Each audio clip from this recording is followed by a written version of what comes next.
Okay, let's go from some more Latin music now.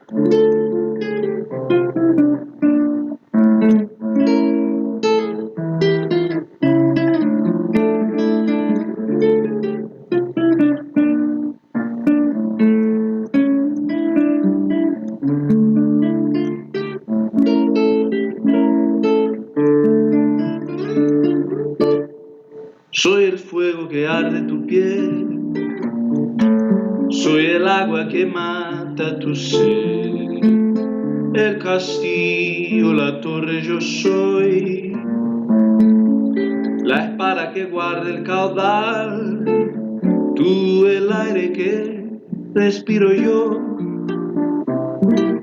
y la luz de la luna en el mar, la garganta que ansio mojar, que temo ahogar de amor. ¿Y cuáles deseos me vas a dar? Dices tú, mi tesoro, basta con mirarlo, tuyo será, tuyo será, tuyo será.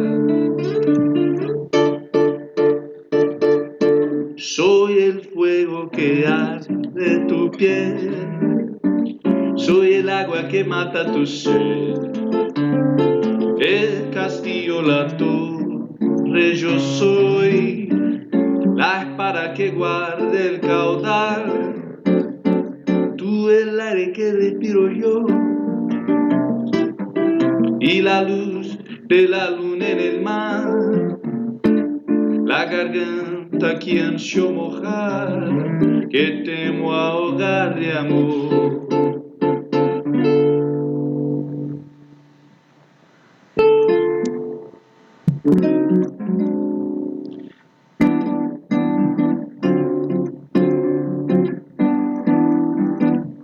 Return to bossa.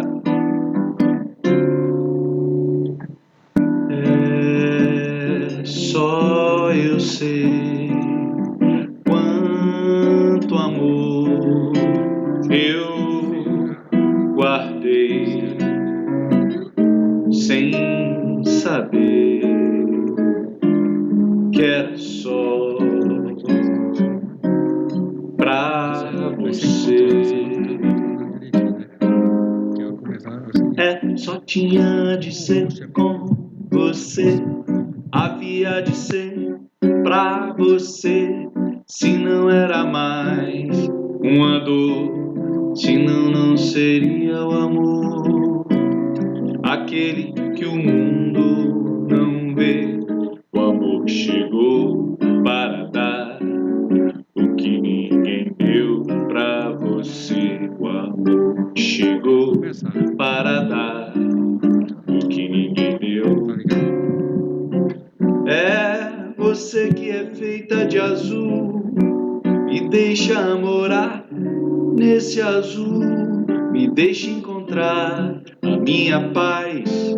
Você que é bonita demais, se ao menos pudesse saber que eu sempre fui só de você, você sempre foi só de mim, eu sempre fui só de você, você sempre foi só de mim, eu só de você, você sempre foi só de mim. To bossa from samba.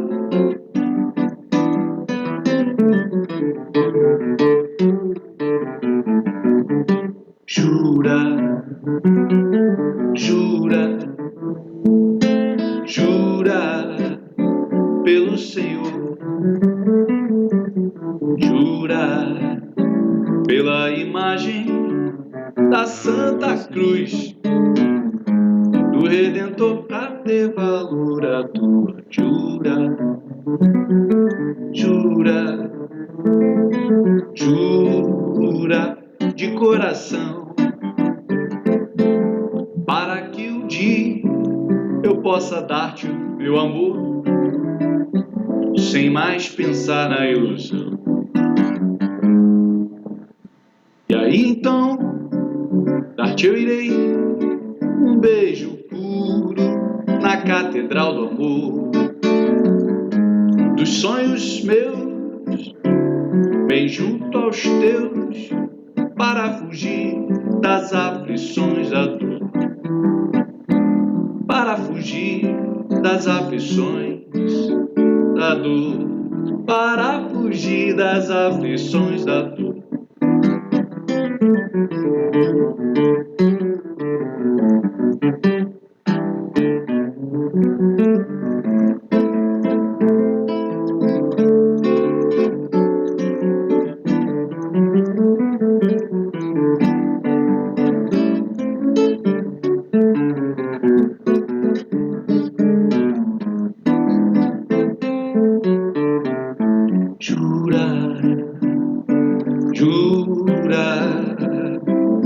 Jura de coração,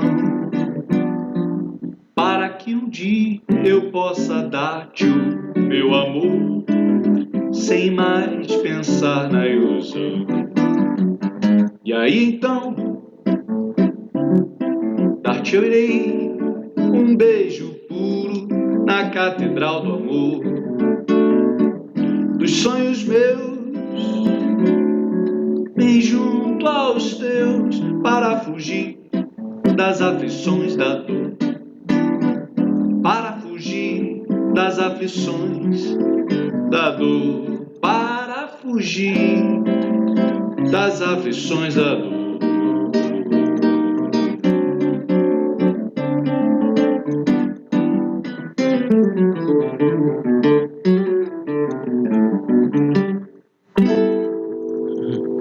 Great, Gabriel. You've got good sounds, and people I'm sure they are loving it. Could we close with that Italian music that you love to sing? That is very beautiful. People love that song. And so after you sing that Italian song, and then we're going to start the meeting. Thank you. Let's go.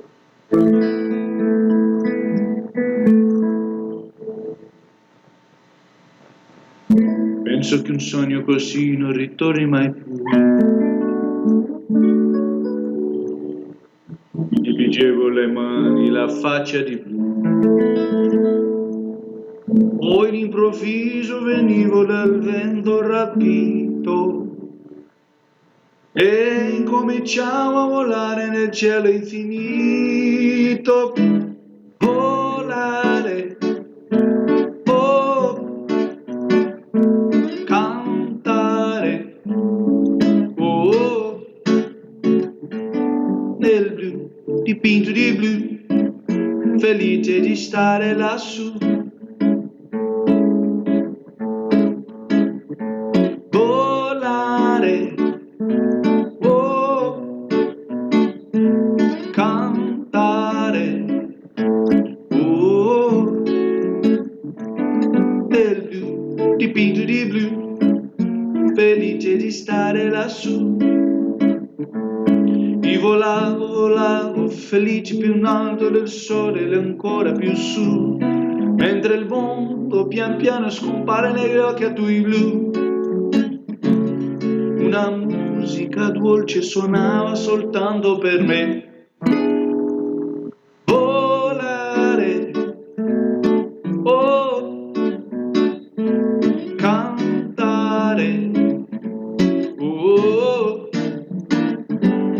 nel blu, dipinto di blu, felice di stare lassù. Ma tutti i sogni nell'alba svaniscono perché quando tramonta la luna li porta con sé. Ma io continuo a sognare negli occhi a tuoi veli, che sono blu come un cielo trapunto di steli. Volare, oh, cantare,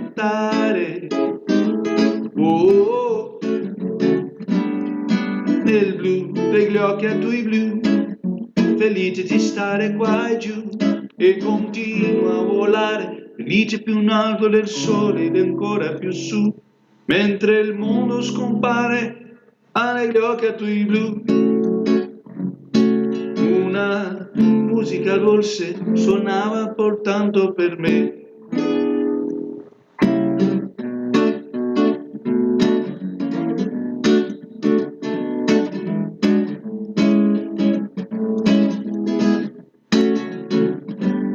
Del blu, dipinto di blu, felice di stare lassù.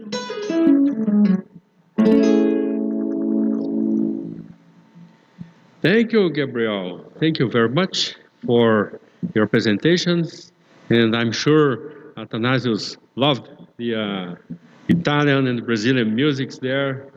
And so we are almost ready to start. And we just got here also Saad Wahib from Saudi Arabia. It's a pleasure, Saad, to have you here in another Retinawesome meeting. And actually, this is the 10th meeting. And you know, we did our retinal fellowship together in Toronto, Canada with Saad Wahib. And also, Dr. Athanasius is a professor, a visiting professor in University of Toronto as well. So it's good. How are you, Hudson? Good to see you. Yeah, honor is all mine. And pode começar? And so I will share with you guys the link for, the video that it is actually the teaser for the Retinawesome. And I was going to ask Saad, and Athanasius, since you are... Esta reunião está sendo gravada. Since you are co-hosts, you could please admit other speakers whenever they come in, our friends and speakers that are coming in. And so I will share with you the link for the our... Can you see the screen? André Jucá, and also Emmanuel just got in. Amadeu Veloso just got in. Let me introduce you our friend Amadeu from Philippines, a great friend of us. He is from Philippines. He's a retina specialist, and Amadeu has been here also in Brazil years ago to complete his fellowship here. He's a good friend of us. So I will share with you guys now the video for the Retinawesome, the teaser. Controla o som, tá?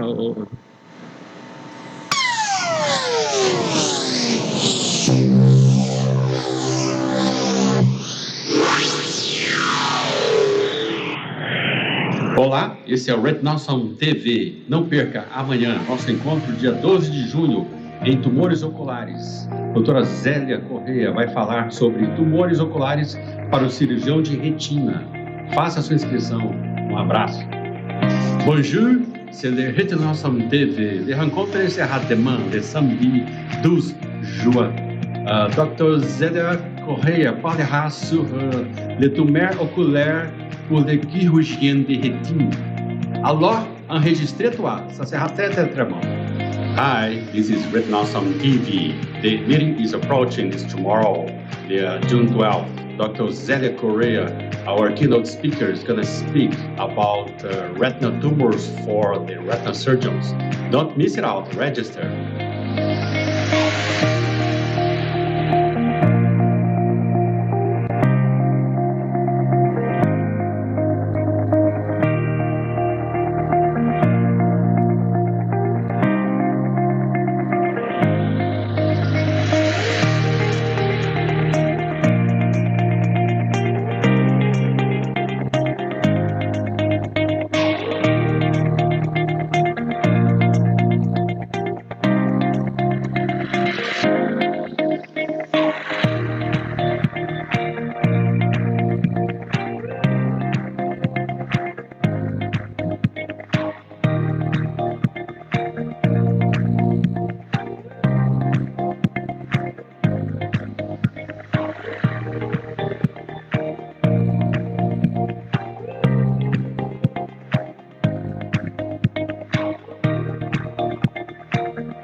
Great to have you here, and it's an honor, as I said, to start this meeting.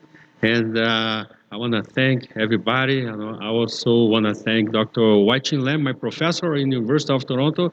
And it's good to be here also with friends from Canada as well as all over the world.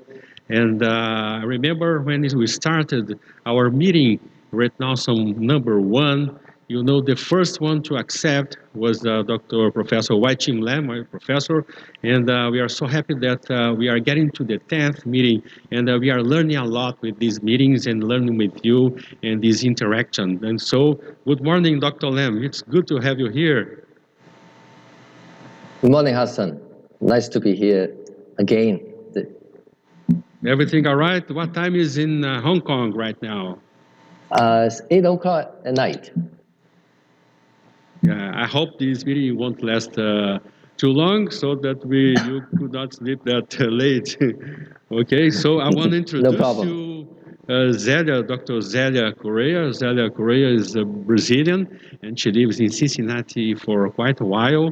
And we have a great honor to have her speak on behalf of the Retinawesome 10, and she's going to speak on ocular tumors for the retina surgeon. And Zélia, good morning. How are you? Good morning. How's everybody? I'm so pleased to be here. It's an honor. Just a brief correction. I'm at Bascom Palmer Eye Institute in Miami. Have been here since last year. So yeah, I left Cincinnati a while ago, but it's a pleasure. So when Hudson, our mutual friend, invited me for this session, I was, number one, very thrilled because I saw the wonderful lineup and I saw all of you that do amazing things and are just, you know, mentors and teachers and innovators in the field of retina. And so I thought, how can I make ocular tumors interesting for the retina surgeons? Because, you know, what you all do every day is way more interesting. You know, we do a lot of looking, we do a lot of clinical thinking, clinical decision making, but not as much action as you see. So what I did was I put together 6 cases that I had to use vitreoretinal surgery to manage some of the tumors and some of the problems that I had related to tumor treatments and complications. So I'm going to start, if it's okay. I'm going to share my screen. Is that okay? Sure, is that okay? Yeah.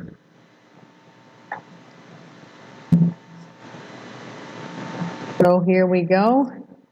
So as I said, I mean, it's really an honor to be among dear friends and just talk to you a little bit about how ocular tumors intersect with retina surgery. I have no financial interest related to this presentation.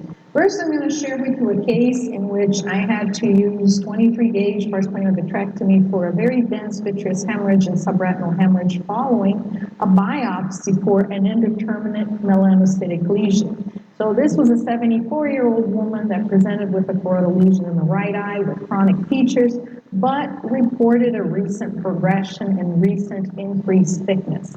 Past medical history, she was a diabetic, she was a hypertensive, and she had coronary artery disease, and she was taking Plavix, and her cardiologist did not think it was safe for her to stop this said Plavix.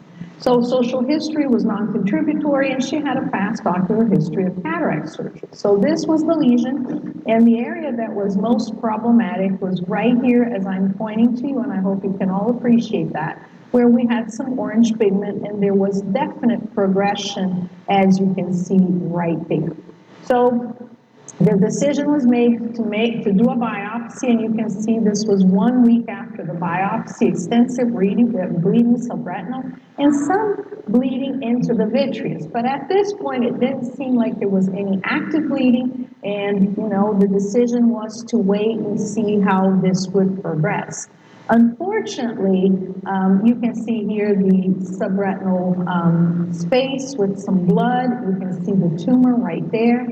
And so, unfortunately, the bleeding kept on going, and it didn't stop. So it leaked, it bled again, and the patient ended up losing all of her vision.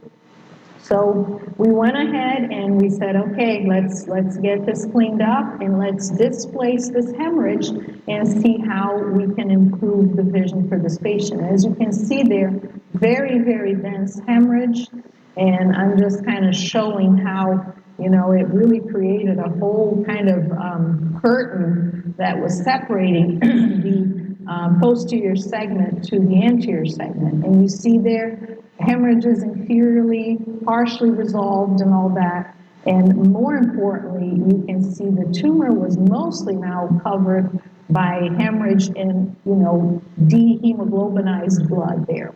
So we used air and we did an air displacement for that, and the patient did really well. I'm gonna go ahead and skip there just to kind of, next one. So this was how she looked immediately after the surgery, still with the gas in there. And then you can see that, you know, that there was significant improvement. And then 2 months later, the blood started going away. And the patient also did really well when you look at the OCT, and her fovea really went back to near normal. And the last time I saw her, which was 2 weeks ago, which was 2020, obviously she has a visual field defect here because of that blood and the lesion. But all in all, she's functioning normally, and to our surprise, the result of the biopsy was suggestive of anemia, and it was a gene expression profile indicating very low risk. So the decision was made not to treat, and we're just observing her. Do we stop a little bit for questions? Does anybody have any question at this point? Yeah, and I would like to ask Jorge Mitri, would you have any question? Because you have this tumor case as well. Would you like to comment on Zelia's case? Hi, Zelia. How are you? Hey, Jorge. Doing great. Thank you. Good to see you. In this case, the signal don't look like melanoma because you have exudate and other signals that it's very close to melanoma in this case. You're talking about the clinical signs associated with the lesion. So the lesion did have drusen on the surface, and we had documented, you know, where the referring doctor had documented this as a nevus. But the doctor was very convinced that there was a recent growth in that area that I showed where there was orange pigment. And then the whole discussion was, is this a lesion that is undergoing malignant transformation? We're catching it very early on, you know, and so that was what led to the biopsy. I was not the one that biopsied this case, actually. It was Bill Harbor. But, you know, I came in right when the tumor was bleeding and everything, so I was the one that managed the case on the vitreoretinal standpoint. And I think that it was a good decision to biopsy. I think the problem was really that the patient was taking the Plavix and could not stop, because as you can see, not only it bled a little bit after the surgery, which we would expect, but it kept on bleeding. So that's something that was quite, you know, unexpected for this case. Great. All right. Dr. Lam, would you like to comment anything? I don't deal with a lot of tumor, but this certainly is a very interesting case from Dr. Correa. I was just wondering, anything further to be done for the tumor itself? Like that there was significant hemorrhage, you clear the hemorrhages, and the subretinal hemorrhages looks like on the OCT has gradually cleared. What is your plan? So the plan now is to observe. If the patient had, so one of the interesting things that I've learned through the years is that when you have subretinal hemorrhage, it ends up resolving the subretinal fluid. So another thing that the patient had in that area that I didn't show very well, and I'm happy to go back, is to show that there was a little bit of subretinal fluid, as you could see there too, but the lesion, you know, this was the area that they were worried about, that they thought there was orange pigment. And, you know, on the OCT, which I don't have, there was some fluid here. I agree with Georgia that there were drusen and all that, but this was the problem area, and there was a, you know, a sign of a drip.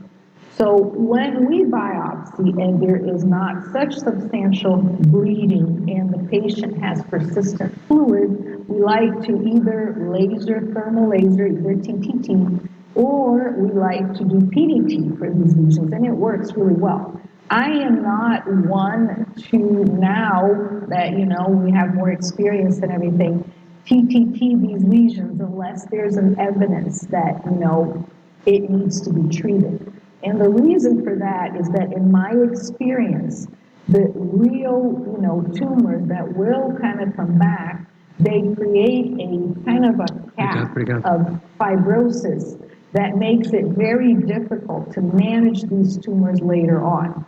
So as long as we have evidence that it is a nevus or that it is a benign or a low-risk lesion, and there's no subretinal fluid that is threatening the vision of the patient, we just observe. In short. Yeah, very good, Zeta. I remember I was back in Bascom Palmer for observership like 20 years ago or 25 years ago when I got to know Luciana from Brazil, and she was a resident at that time there. And I showed them, I asked about a case, and then I showed one case of mine about a melanoma that I did TTT. At that time, we did TTT, but not, you know, I don't see TTT for so long. So it's interesting comments. And this guy, this patient that had this TTT, and then he ended up with vascular occlusion within 2 years. So usually it's, I think it's a quite common complication from TTT. And we don't do that anymore, I think. TTT is a very kind of interesting technology that if you use it well and sparingly, it can be helpful at times. But, you know, just when the whole idea came out and the words from Asterius and all of the Europeans came out, we were so excited about it because we wanted to move away from radiation. We wanted to be able to do something. And now that we have genomic information and we understand these tumors better, we realize we didn't really have to, you know. And so here I'm going to show a case that had a retinoschisis retinal detachment after TTT, after supplemental TTT, after plaque. So this is a 62-year-old man that presented with a choroidal tumor associated with vision loss. His past medical history included diabetes, high blood pressure, didn't have a contributory social history, and no personal ocular history. His visual acuity at baseline was 20/60, and you can see a melanocytic tumor here, superior from the macula. You can see even a little bit of RPE changes here. There was some fluid that was dripping over to the fovea, and obviously this patient was treated with a radioactive plaque. This is the baseline measurements. The tumor had a largest basal diameter of about 13.3 millimeters and a maximum thickness of about 5 millimeters. This was a ultrasound done during the plaque treatment. You can see this little tail here is from the biopsy. It's a little bit of blood from the biopsy. You see the plaque is covering the tumor beautifully, both, you know, at insertion as well as at removal. There were no complications to the treatment. However, he had a little area here that erupted. And we believe this eruption happened between the time that the treatment decision was made and, you know, and then now, you know. And so that was, here's the bleeding that we had seen over the biopsy site. Here's the biopsy site on the fundus autofluorescence. And you see again that there was this eruption. Again, this case was not treated by me, but, you know, Dr. Harbour decided to do laser TTT there. And this is the aspect after the laser. The tumor definitely regressed, but it created a little hole right here that it's pretty hard to see, but it became right where the retina inserted into the tumor. And you can see here the retinal detachment. And at that point, because of that surrounding fibrosis, the retina was stented up in a way that it was really impossible to reattach. And then the question was, do we just do a retinotomy around it, like a relaxing retinotomy, or do we debulk the tumor and try to flatten the retina the best way possible? The patient was at that point, like I said, 7-8 months after plaque. And so we decided, I've had some experience previously in, tumor debulking or endoresection after radiation to relieve necrotic tumor burden. So that was what we decided to do. So here's the surgery.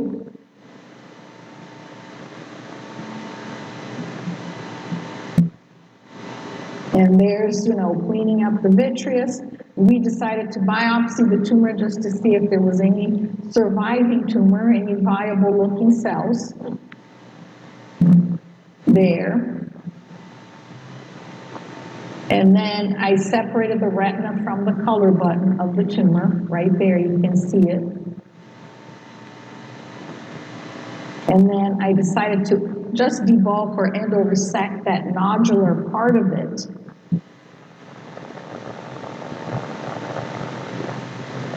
And then endolaser, obviously, under PFO.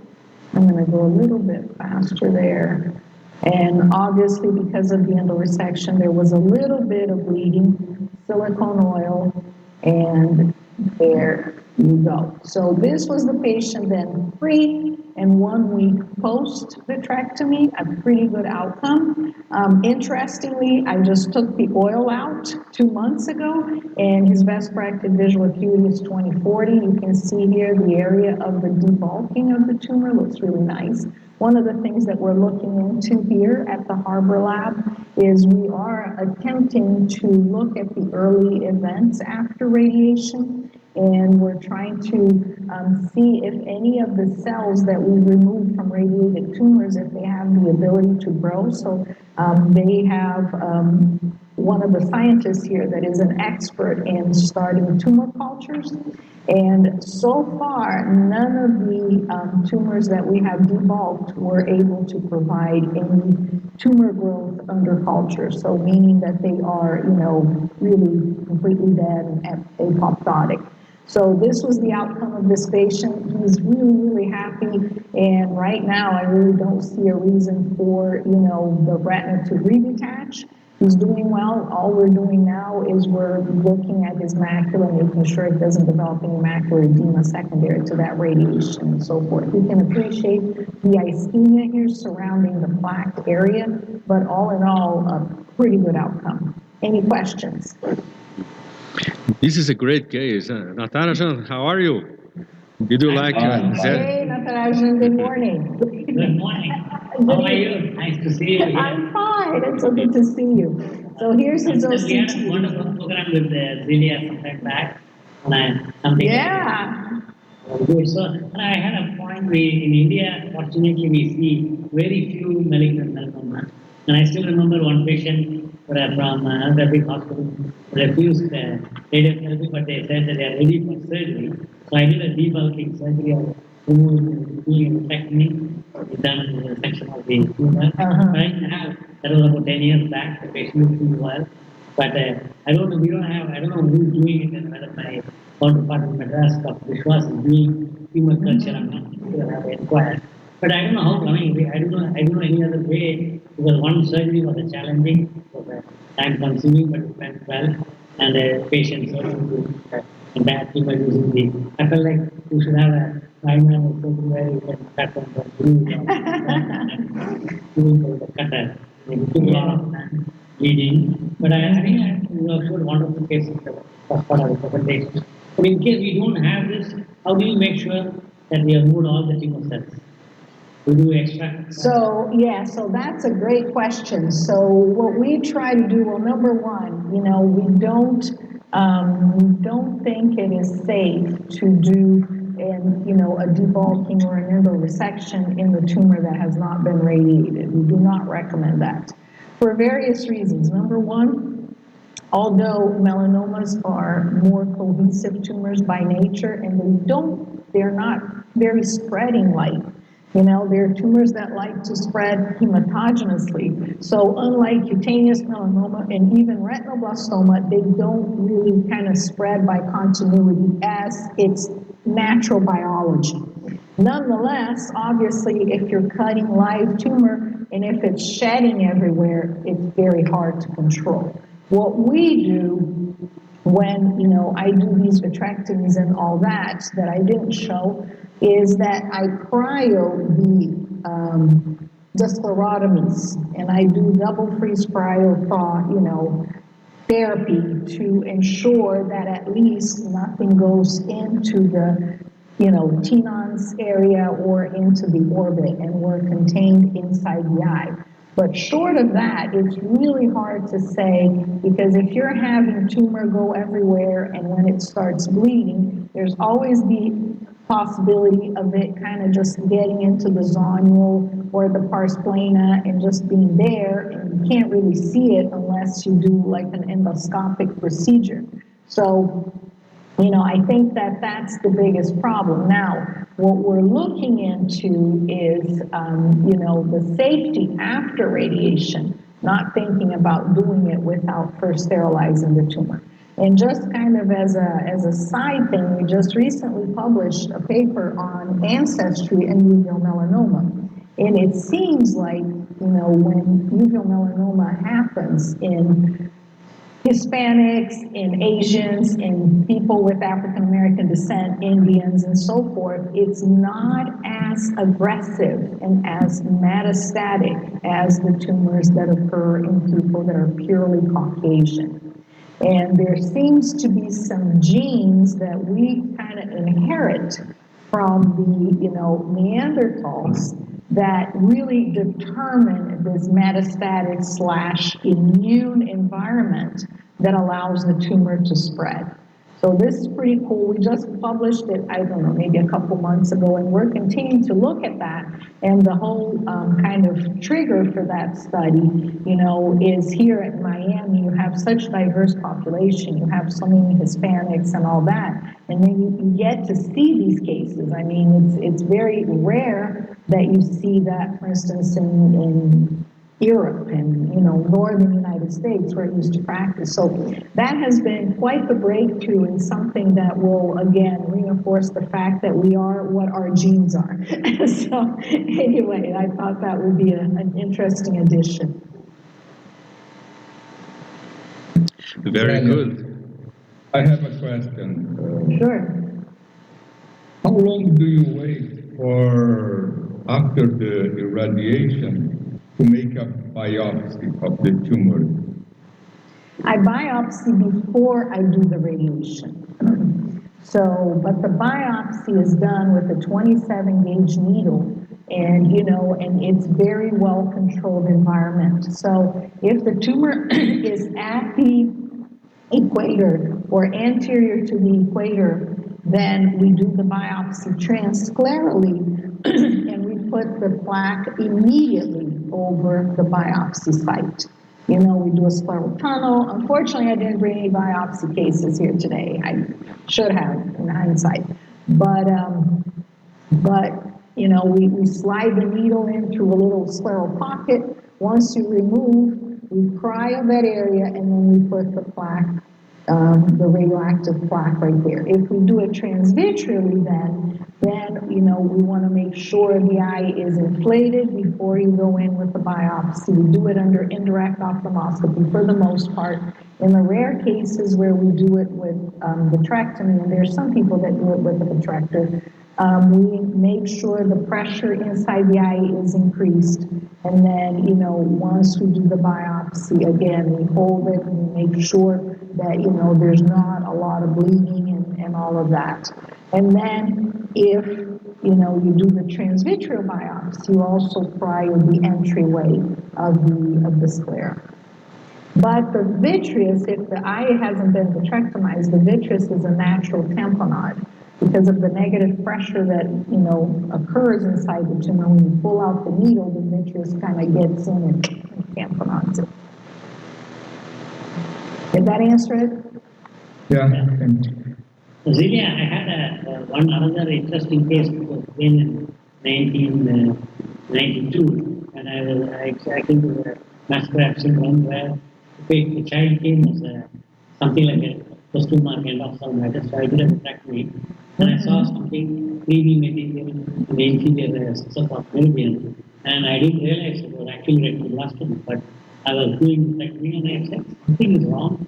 I've never seen this consistency. Anyhow, routinely I remove and send it to Dr. Vishwas, who has done his oculopathology fellowship from Dr. LA.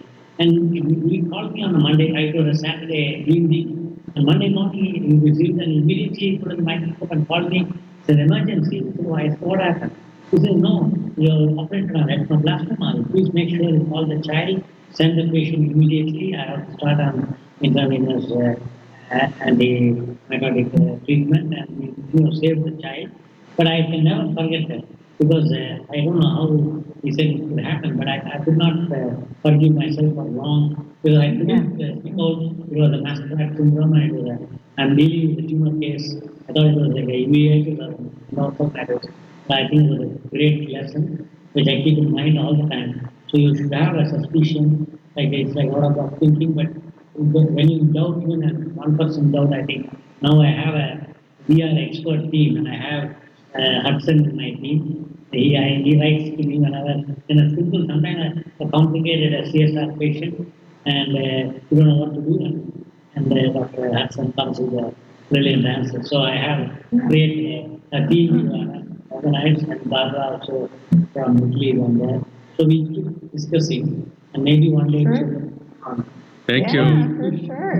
Yeah, so, Natarajan, what you pointed out is really important because what you're going to see is that I am debulking melanomas. Like I said, the biology of melanoma is not one. Melanoma is by nature a more cohesive tumor, number one. And it's a tumor that biologically doesn't spread by continuity. I say it's not a sticky tumor. And retinoblastoma, in contrary, is kind of very discohesive, it's very gooey.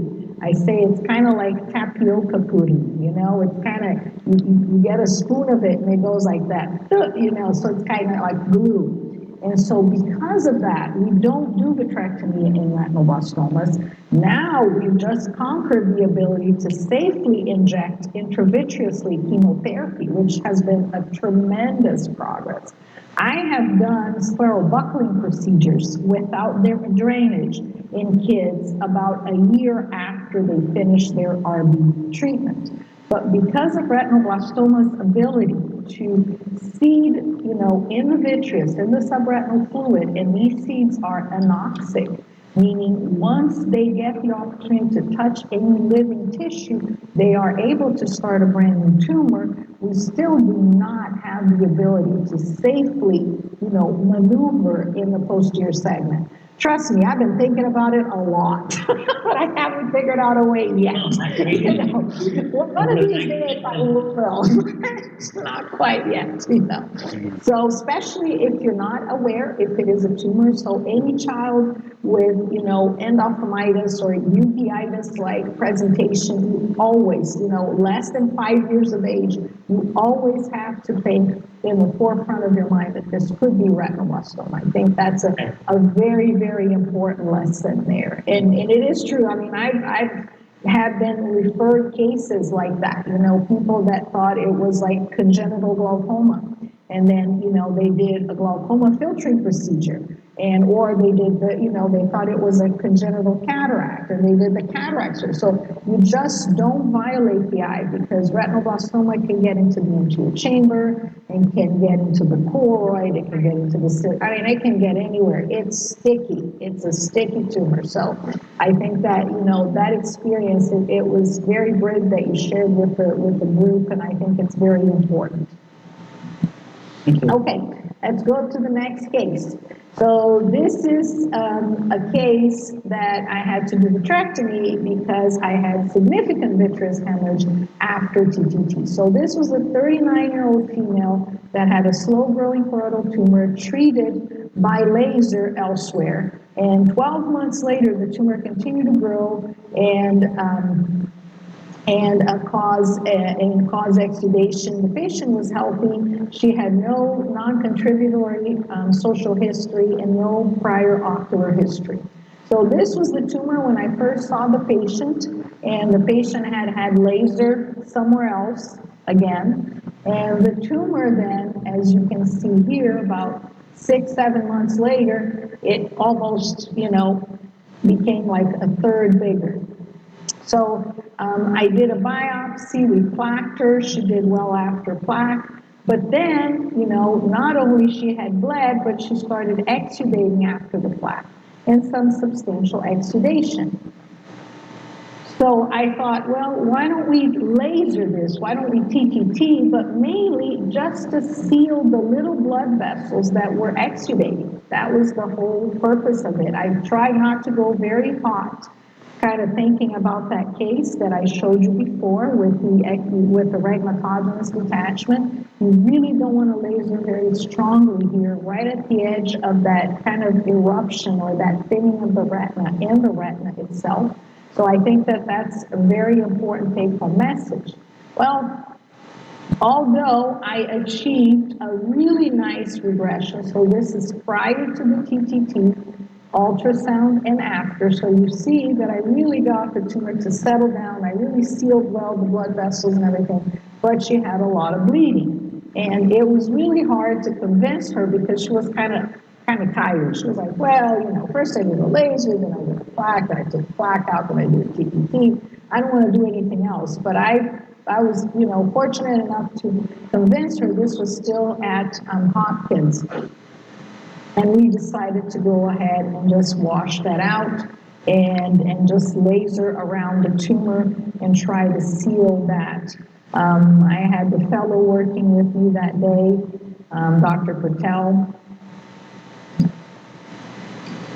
And there, so you can see the vitrectomy. I'm going to fast forward it a little bit quicker there so that we can have time to discuss.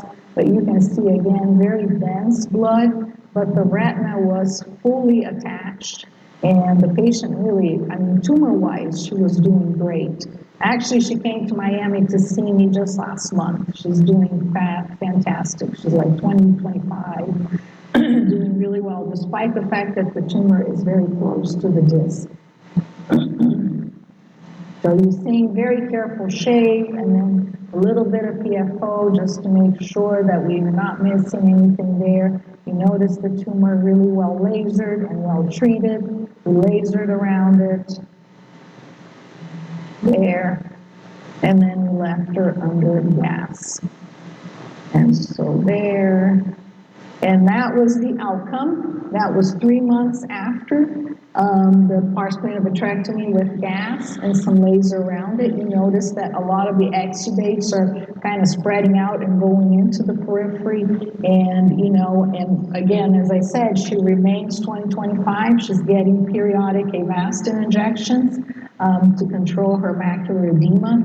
But all in all, it's a pretty stable result because this surgery was, I think it was 2019. Let me see here the dates. Yes, so, no, it was 2020. So it's been about a year. So it was June of 2020. So she's been stable in 2025 a year later. So questions? Great case. And sorry, Jorge Dimitri. I want to know whether Amadeo from Philippines, he wanted to discuss a case. Would you like to comment on the ZS case, Amadeo, before Jorge?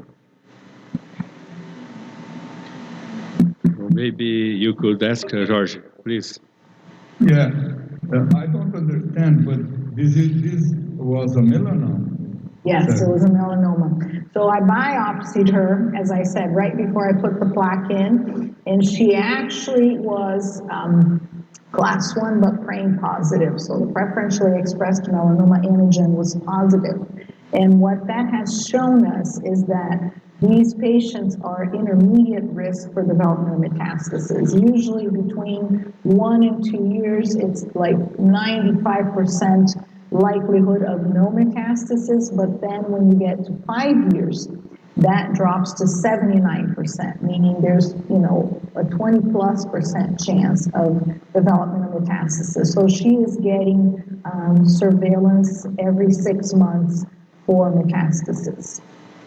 Why the location? Don't you think about melanocytoma? No, the color is not right for melanocytoma. Melanocytomas are gray-black tumors, and they are always, always at the optic disc margin, which was not the case for this patient, especially at presentation. You notice there's definitely a separation. There's some RPE mottling and changes. This is an amelanotic melanoma. Not an extremely aggressive one, but because it was growing towards the fovea and towards the nerve, definitely one that needed to be treated before it became larger, and then for sure, you know, the patient would be blinded. Thanks. Mm-hmm. Oh, let's go. May I ask a question? Sure. Yes, please. I have used the transpupillary thermotherapy, we're talking about TTT, for in the old times when we did it for bruising, we did have an A and B treatment there. Yes. And that was supposed to do something, but we found out that it's just warming up the choroid, and that's about it, without damaging the retina. So here you get already a damaged retina and you try to use it.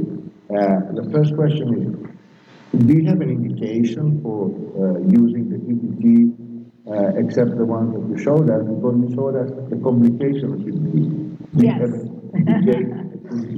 So, you know, I showed you obviously the complicated cases, but TTT is effective, for instance, as a supplemental treatment right after plaque radiotherapy.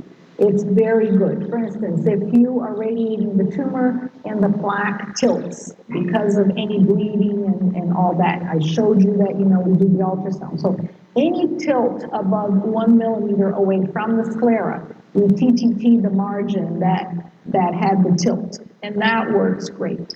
TTT is also good as a supplemental treatment when you have, you know, an eruption or prominent vasculature. The problem is that in these cases, that's when you may see bleeding. I do very few TTTs. I think I may do, I don't know, a handful of them a year. Very different from how it was, as you said, back, I don't know, 15 years ago. 15 years ago, we were TTTing the heck out of everybody. You know, small lesion, we got to get rid of it.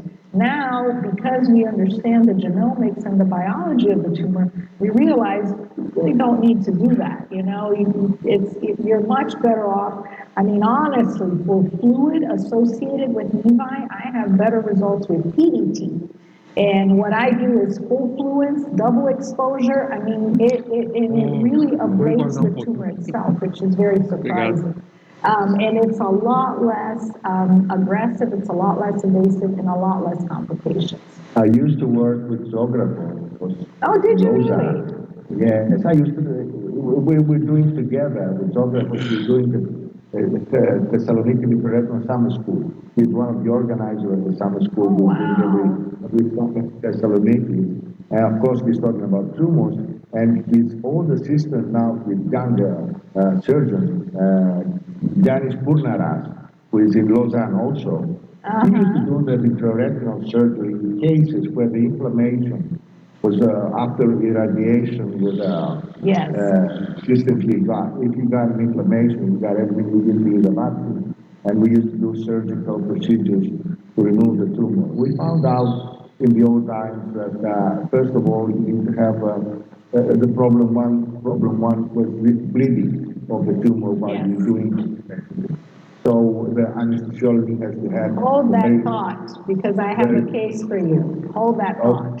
And the second thing is, we never use gas in these cases. Never use gas. In Athens, that was pneumonic emboli, that's injected from a tumor to section. So these things I just jumped up to say to you that It's not so easy as it looks like. No, It has side it's effects. not. And to train on something, it's not for every vitreoretinal surgeon who doesn't have your guidelines in that. Yeah. It's subspecialty. Yeah, it is very difficult because, yeah, it seems easy. Yeah, when I edit the video, it looks pretty easy. But you pointed out, and I'm saying hold that thought because that's exactly what I'm going to show in my case number 4. Okay. But what you said is true, and I feel that one of the biggest challenges for a lot of vitreoretinal surgeons to manage these tumors is that in order to do that, you need to know the nature of the beast. You need to know what the tumor biology is, what the tumor risks are, and how does this tumor behave. Because without knowing that, you really don't understand what you can or what you can't do. So when people see me managing these tumors, they're like, oh, you're so brave. It's not that I'm brave as much as I know what these tumors are capable of. And so with that, I put that into my vitreoretinal bag and I make it, I try to make it work. But let me show you this case. So this was a 50-year-old female. She was an engineer by training, and she had vision 2100 with a large choroidal tumor. She was healthy. She didn't have any other past medical history or social history, and she was actually a high school teacher, despite her engineering background, and she taught, she teaches still advanced calculus, and she presented with this large tumor like that. And the only thing she said is, do whatever you have to do, but please do not take my eye out. And so when I looked at the tumor was 10 millimeters almost in thickness, and and very wide, 21 millimeters in diameter. So we had to use the largest block. We have 24 millimeters. It was definitely a melanoma. It was a very complex tumor with different nodularity and eruptions and everything. And the radiation oncologist told me, we're going to do this. We're going to fry this eyeball. There's not going to be anything left afterwards. And I talked to her and I said, listen, I'm 100% committed, but we are going to have to do some, why am I showing? Okay. We're going to have to do some additional interventions in order to be able to salvage your eye. And so we did the radiation as planned, and then we planned to take her lens out and do a vitrectomy and endoresect or debulk the radiated tumor. And this is where you're going to see where, we got in trouble. So anyway, we got the cataract done, and that was fine. There was not a problem. We put an IOL in. That looked great. And then we went to the back of the eye, and we used this chandelier because it was a large tumor. We wanted to be able to. So look at how this retina is detached. So we went in, and we kind of took some tumor samples. And then we went in for the kill. We went in to debulk the tumor, and you're seeing there. And you notice that this tumor is not a flaky one. There's no flakes of tumor coming out. It's a pretty cohesive tumor. So we try to put her under air. So to address that, comment that you made about the not using air and the air embolus, is the fact. Let me just pause this. What I have learned is that as long as you don't take the tumor base out and you don't expose the vortex veins, you're safe. So when I started doing this, I was endoresecting up to the sclera. And I had a patient that, fortunately, the patient was in the hospital and we were able to pull him out of it, but I had an air embolism. But the patient was waiting for his ride, so he didn't feel good in the hospital. We were able to take him to the ICU, and we saved his life.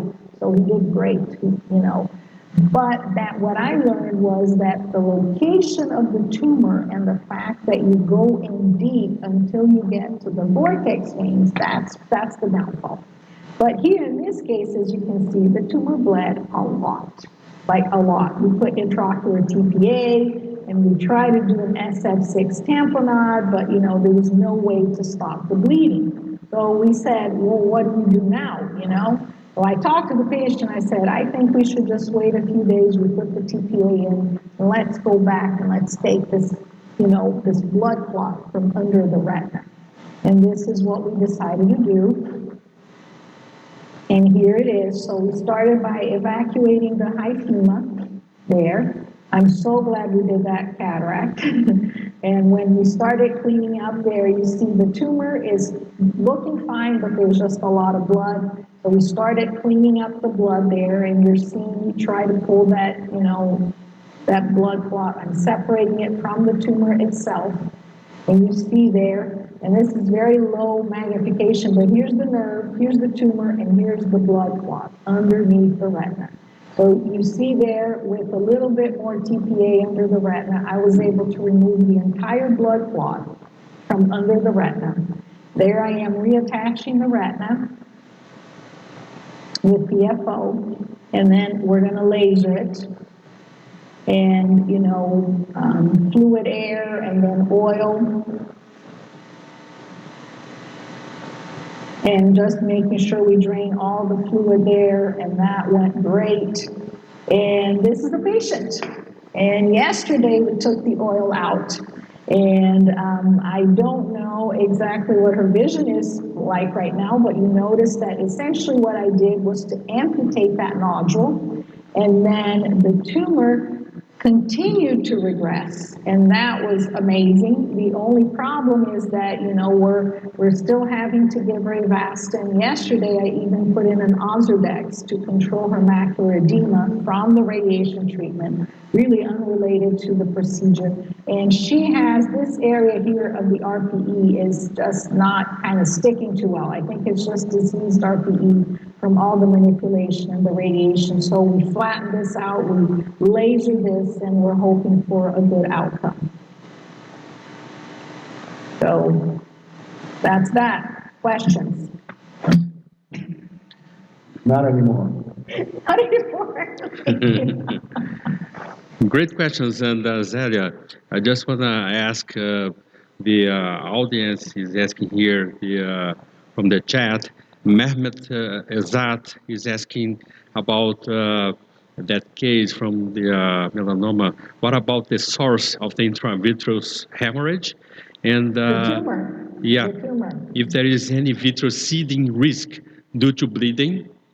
And also Nicola asked about another question here about this instead of TTT for the other case for vascular lesions, would you better off using PDT? Okay, so those are good. Well, I'll back up. So it is a good point to do the PDT.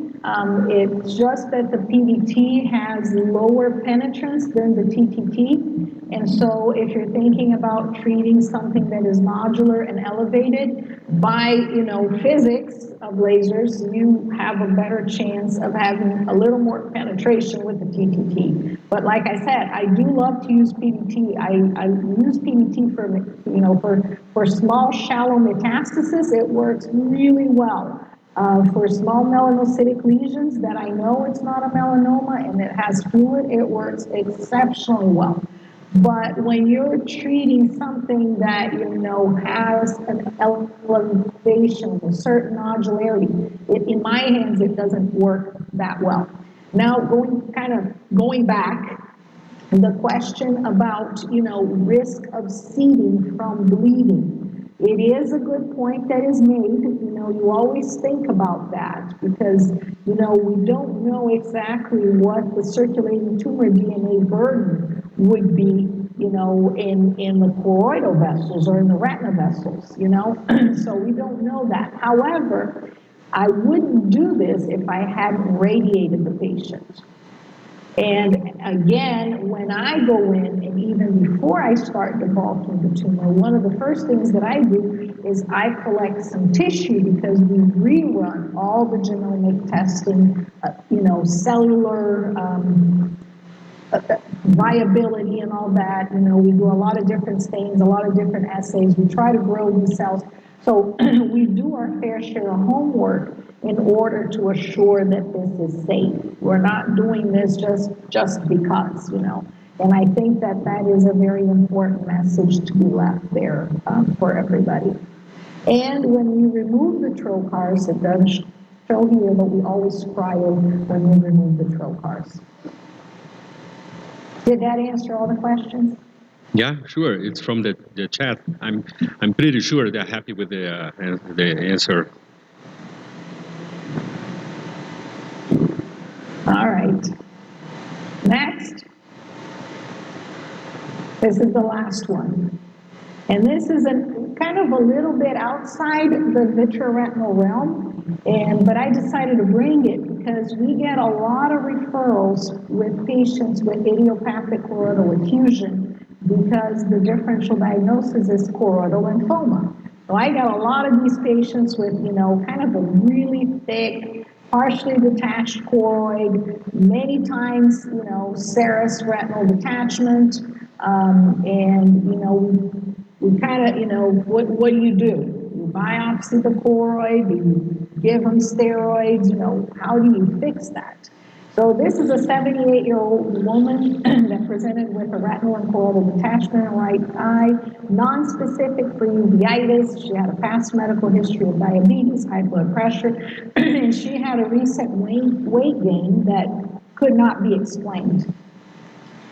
Social history non-contributory, and she had cataract surgery in the past. So this was her at presentation. You can see here that, you know, the choroid was very thickened. She had a serous retinal detachment. She had that classic angular detachment around the periphery, very, very classic of idiopathic choroidal effusion.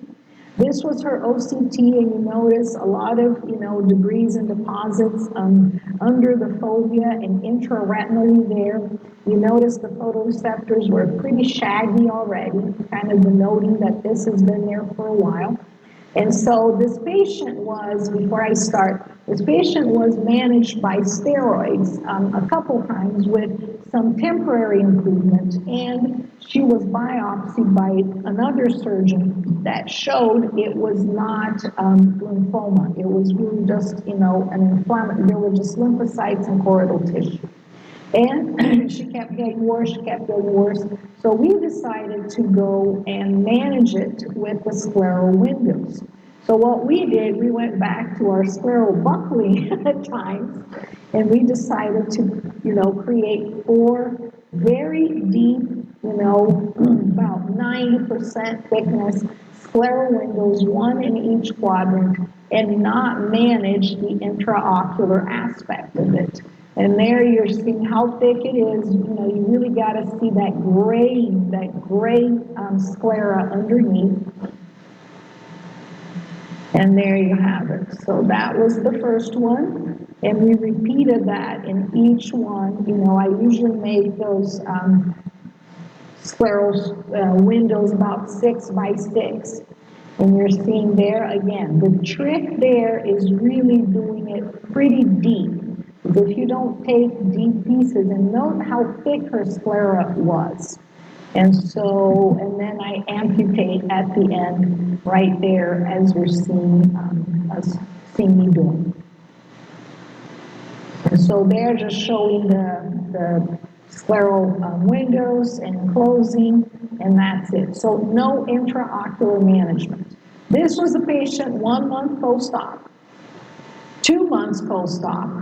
There's still some triescence that was given to her prior to the scleral windows. Like I said, we didn't do anything intraocularly. She was fully attached 2 months later, and this is the progression of her OCT, and that was it. And the last I saw her was pretty recent. I mean, I have more recent stuff. She was 20/30. Obviously, she does have some changes at the level of the RPE and the photoreceptors, but all in all, she's attached, and, you know, her choroid is a lot thinner, and she did really well. Great case, Zelia. I think I had only one case, and that time I read the chapter by Anita Agrawal in the book, in the gas book, and then I called her, and then I did the surgery, and I think as you showed, the results were great. I don't know whether they are missing or they're not referring, but I'm not sure. I didn't get a case. I got only one, and I operated the same way as you showed. And as a vitreoretinal surgeon, you feel that you have not entered diet. But because you have done implant surgery, this looks easy. Yeah, so I've done a number of these cases now, and it's kind of interesting because when I got here, they had the technique that they were doing was with a tree fine, and you would get a full thickness piece of the sclera and this and that.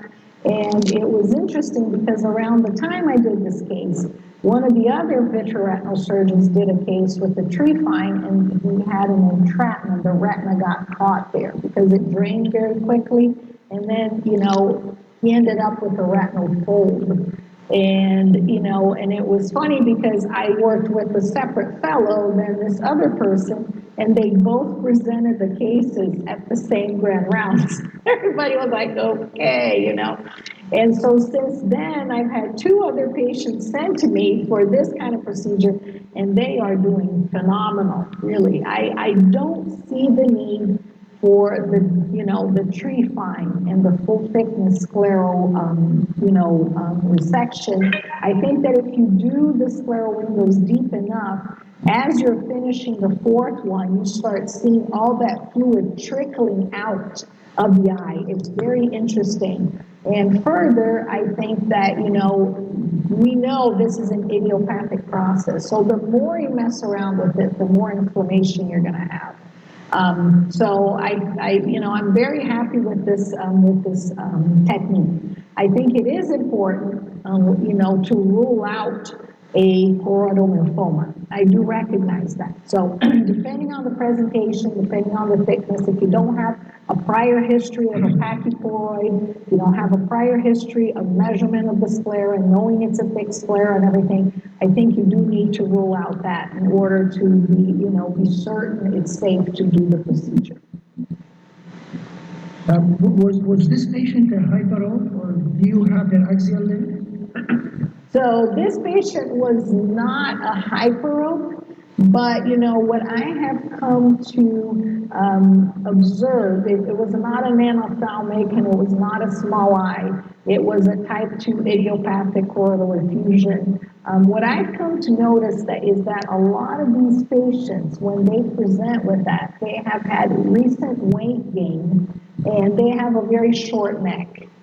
So I did a handful of cases when I was in Cincinnati, 1 in Baltimore, and now 3 here. I think that all in all, I'm probably close to 10 cases doing this technique with excellent results. But as I said, I think it's important that we rule out all of those things, the non-ophthalmic eyes, all the other causes for that.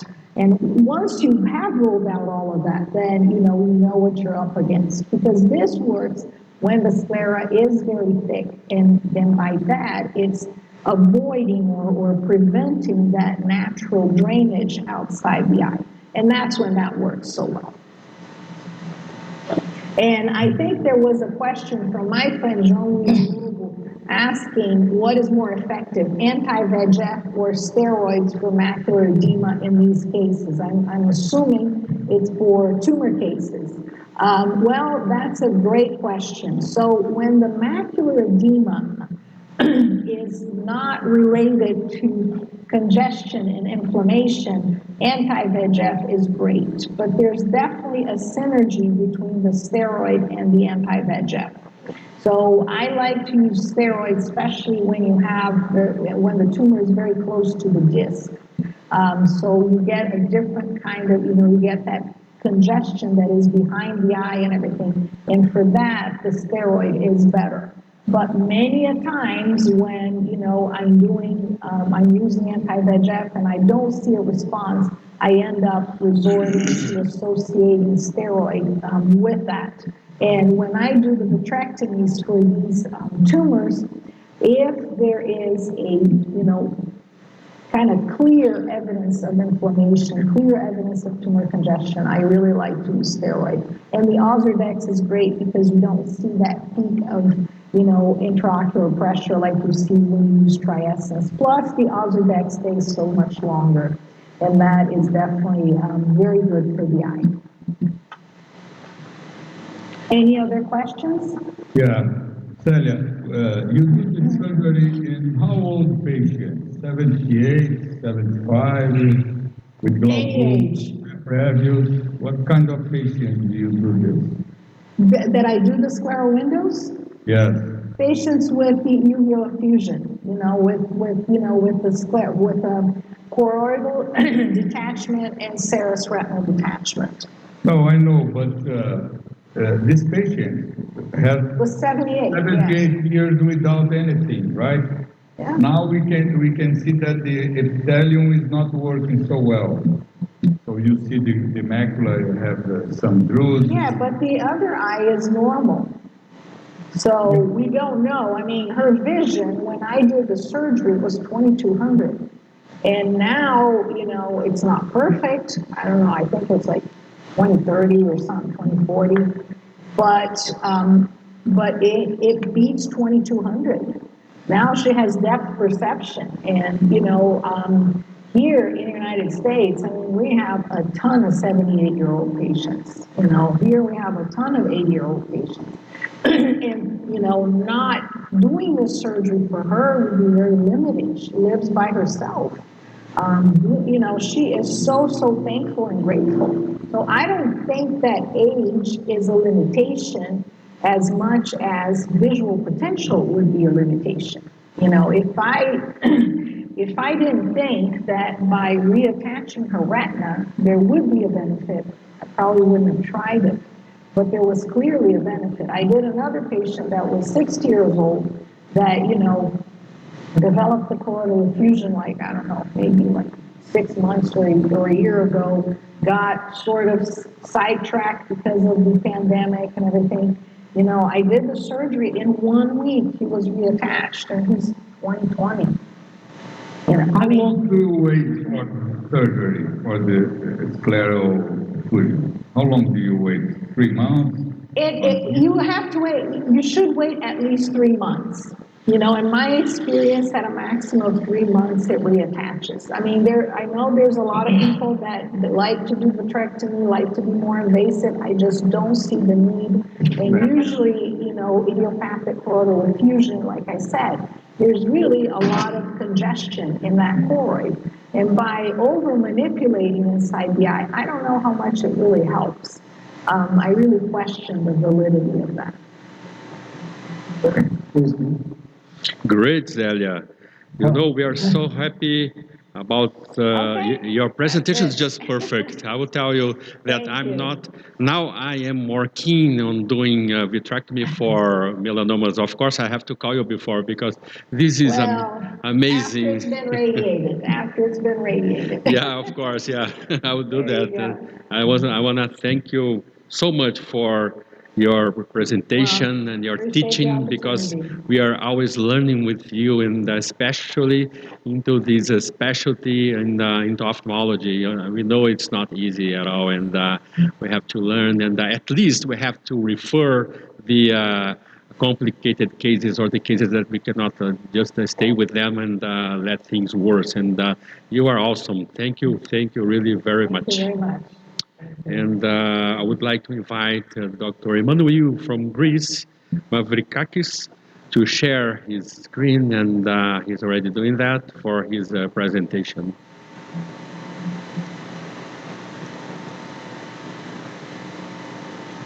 Thank you, Hudson. Can you hear me? Sure, it's great sound.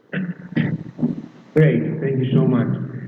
Hudson, once again, thank you so much for the invitation. I think it's my 7th invite, so I'm really thankful to you.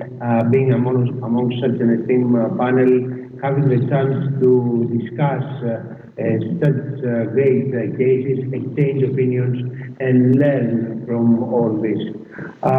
So today I will share with you a case of a 60-year-old gentleman who is phakic and presents with a macula of retinal detachment.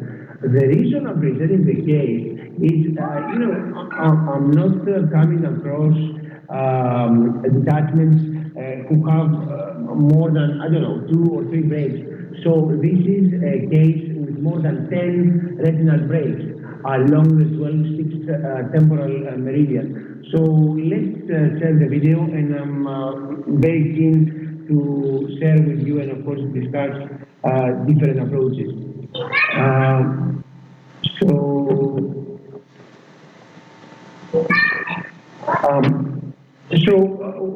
What I emphasize here is that I try to clean and release any traction to the brakes by doing a very thorough vitrectomy, both posterior but mainly anterior to the brakes.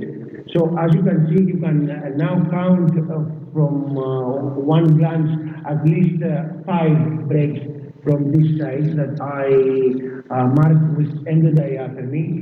And as we move along and the case proceeds, you will see at least more 5 retinal breaks.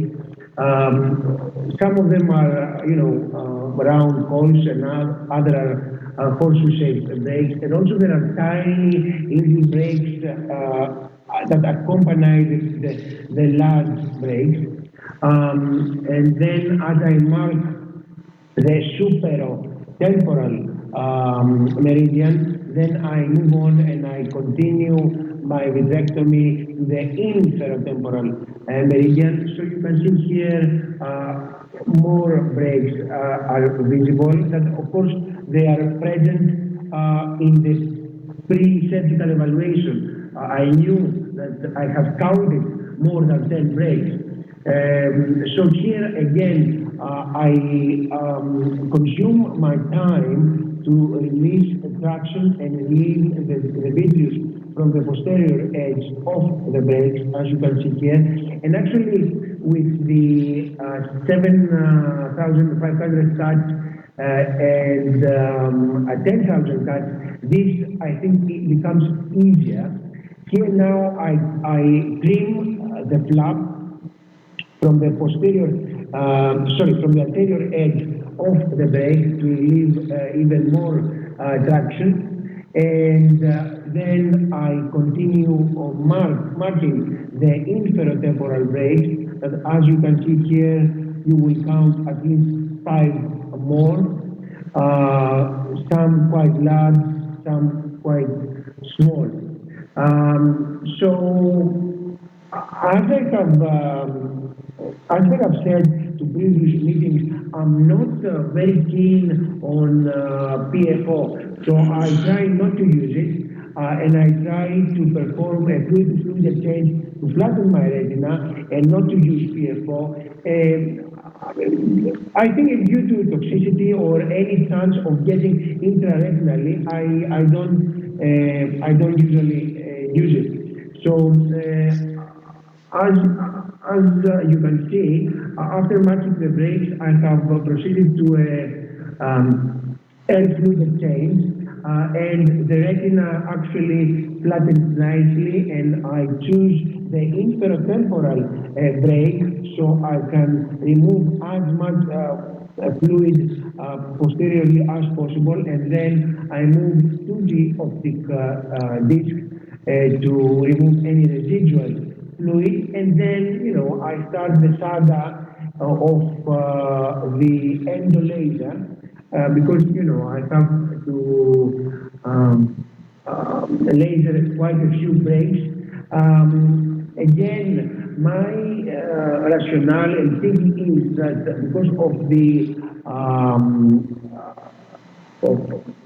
numerous brakes, I don't use any cryo, but I try to laser them to avoid any increased post-surgical inflammation and to reduce the risk of PVR. And finally, I decide not to use silicone oil, but I proceeded with a 16% 6DFA air gas exchange. So now we are in 2 months post-surgery. The case was, the gentleman was operated beginning of April, so now we are beginning of June. The gas is gone and the retina is flat, so I have quite a good outcome. Thank you so much for listening, and I'm looking forward to your comments or any different approach of how you proceed with, multiple retinal breaks. Wei Jing, I'm looking forward to your comments. I have a question. Please, go ahead. Good presentation, Dr. Emanuel. Thank you. If you have, in this case, you have a lot of roles, right? Linear roles. Maybe this is a line of high traction of the vitreous adherent to the retina, right? So why you don't try to do a scleral bucking in this part of the retina to avoid, to diminish the traction? Because sometimes we can remove completely the vitreous because he is very adherent to the retina when you see many rows in the same line. Excellent question, Dr. Mitra. I think that, yes, that might be a case of a scleral buckling, but as you know, different techniques work differently in different surgical hands. So to my hand, I'm not a buckler.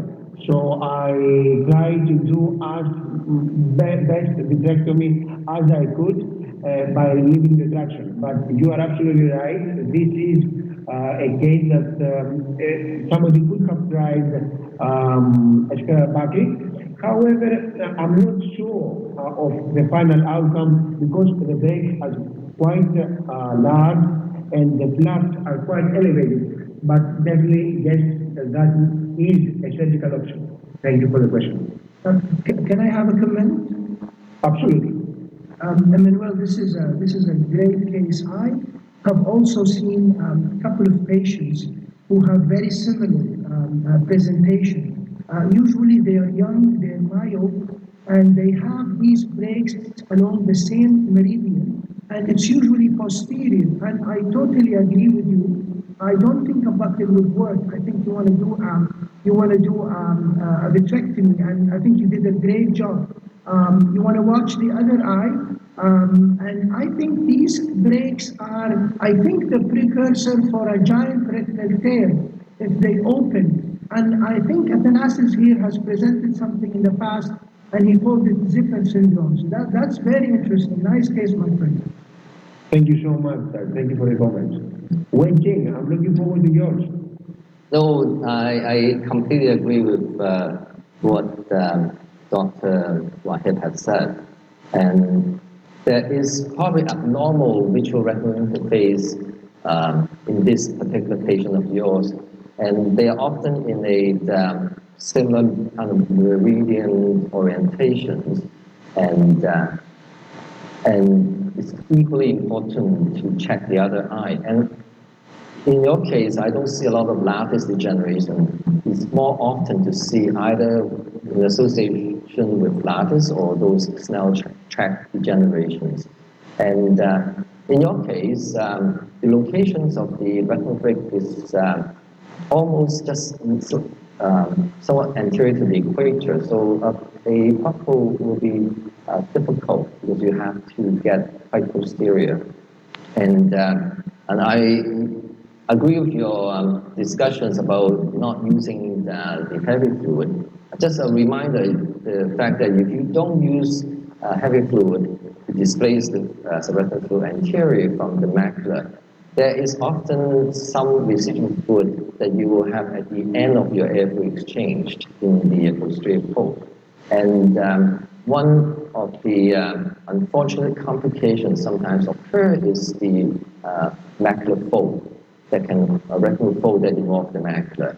So it's very important to make sure the patient is face down, particularly in the first 24 hours, like right after the surgery, because all you need is just that particular time interval to dry up the subretinal fluid and to avoid the potential complications of retinal fluid. Otherwise, I think that, as you said, there are different ways to approach for this kind of cases, but like Saad has said, this probably can easily become a giant tear if the vitreous traction progress on, and all those bricks will connect and become a giant tear. Thank you, Wendy. Excellent comment. Let me ask you, I had a talk about macular falls post-surgery, and I read through this matter quite extensively.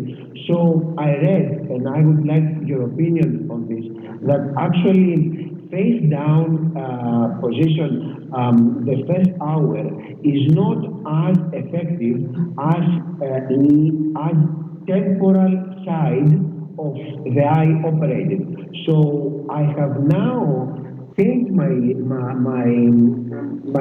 post-surgical advice to the patient, and I place the patient temporal side to the eye operated, but thinking, and with what I've read, that actually placing the patient's temporal side, you actually make the fluid to go away from the macula and drain through the brakes.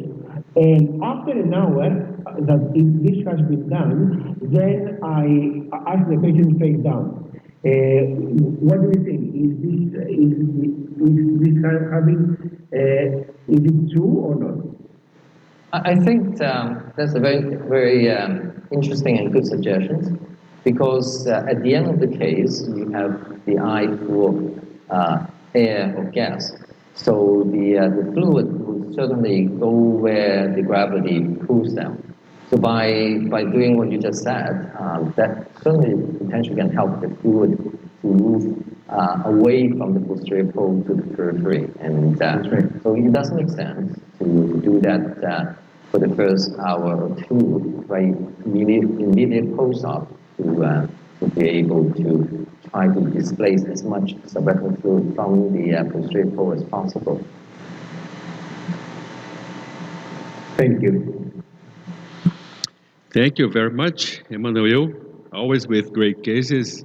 And I want to invite Dr. Saad Wahib, our friend from University of Toronto, and we did a fellowship together, as I was mentioned, with Dr. Lam and Dr. Emmanuel. And it's a pleasure to have you again. And are you in Jeddah right now?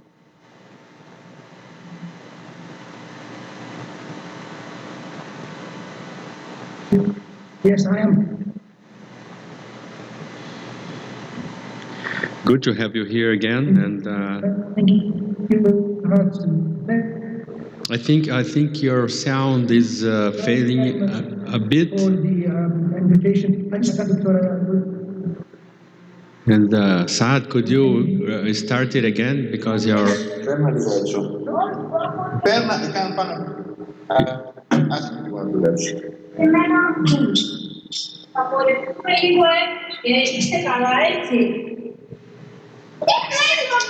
God dang it. Saad, if you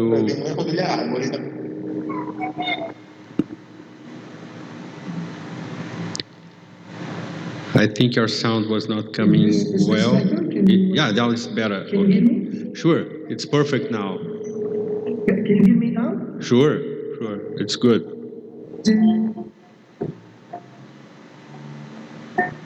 Okay, well, I just want to start by thanking you for the invitation. I would also like to take this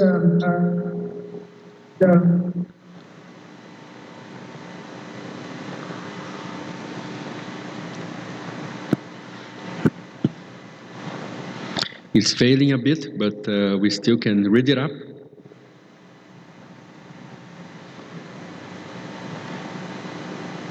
"35-year-old female and Marfan syndrome."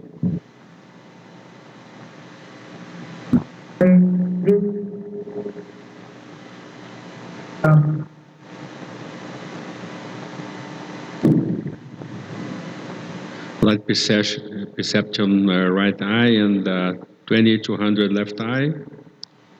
Dislocated natural cataracts lens with total retinal detachment.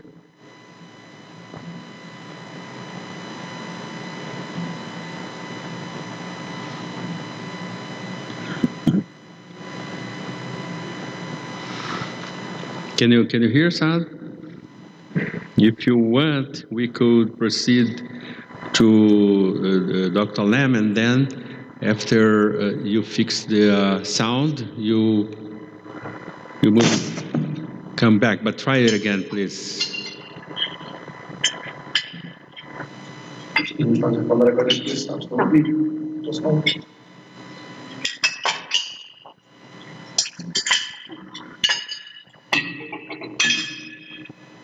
All right, now?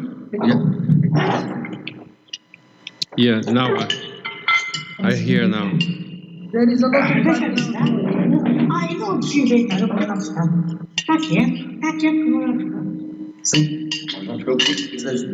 Quanto mais tempo for, mais I'm sorry, are you still around? Ai, Jesus, és um fantasma. Não podes apanhar o mal. Deixa-nos ao lá embaixo. Okay, that was a sound. Now, okay. Is this better? Yeah, now you got to the perfection. Okay. Okay. Don't worry. So I'm just going to go through the case. So this is a young lady with known Marfan. She had poor vision in both eyes. Her right eye was much worse than the left eye, and she was referred to me as a second opinion. She had a dislocated cataractus lens with total retinal detachment in the right eye, and the left eye had a subluxated clear lens with flat retina. When she came to see me, I thought we were talking about the left eye, but apparently she said, no, she wants me to do something for the right eye first. After, taking, an informed consent, we proceeded for surgery to the right eye. These are the intraoperative pictures showing the dislocated cataractus lens in the anterior segment, the total RD both showing in the B scan, and this is her other eye with the edge of the subluxated IOL. I'm going to go through the surgery. So I'm starting with the iris retractors, iris hooks, because the pupil was small and eccentric.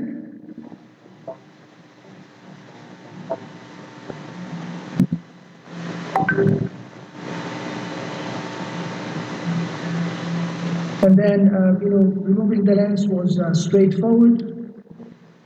And then you can see the total retinal detachment at the back with the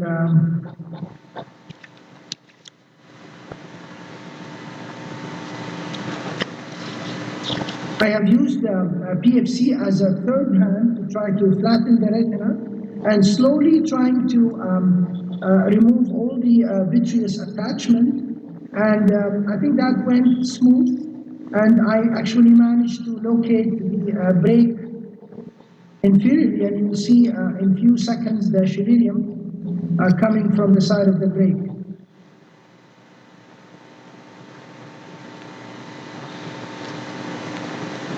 Right there, you'll see, yeah, here it is coming. So I think with time and patience and adding slowly the PFC, I managed to flatten the posterior colon. I knew that at the stage I'm going to have to do a retinectomy, but I wanted to flatten as much as I can, just doing a vitrectomy without adding a buckle to this. And I think it worked.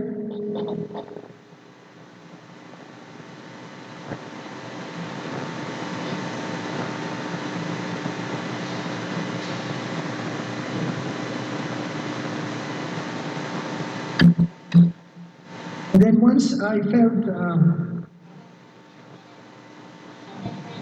I had enough retina flattened. I did a retinectomy, but I tried to do it in a limited fashion as much as I can, and then I did 360-degree of endo laser.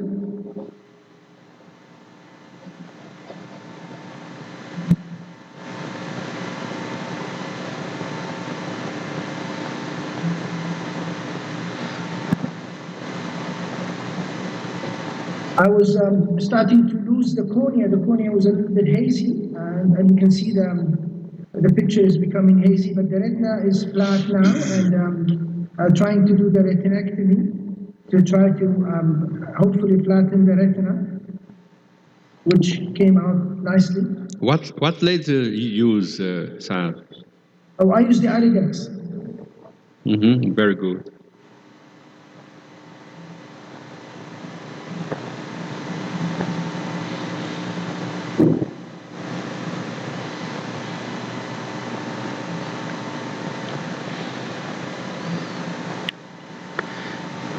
It got frozen a bit.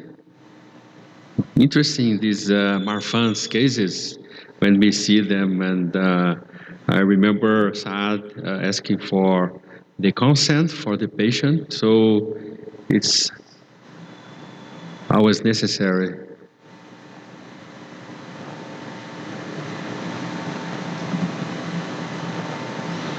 I think we lost Saad for a while, and before he gets back to the connection, he's getting back to the connection.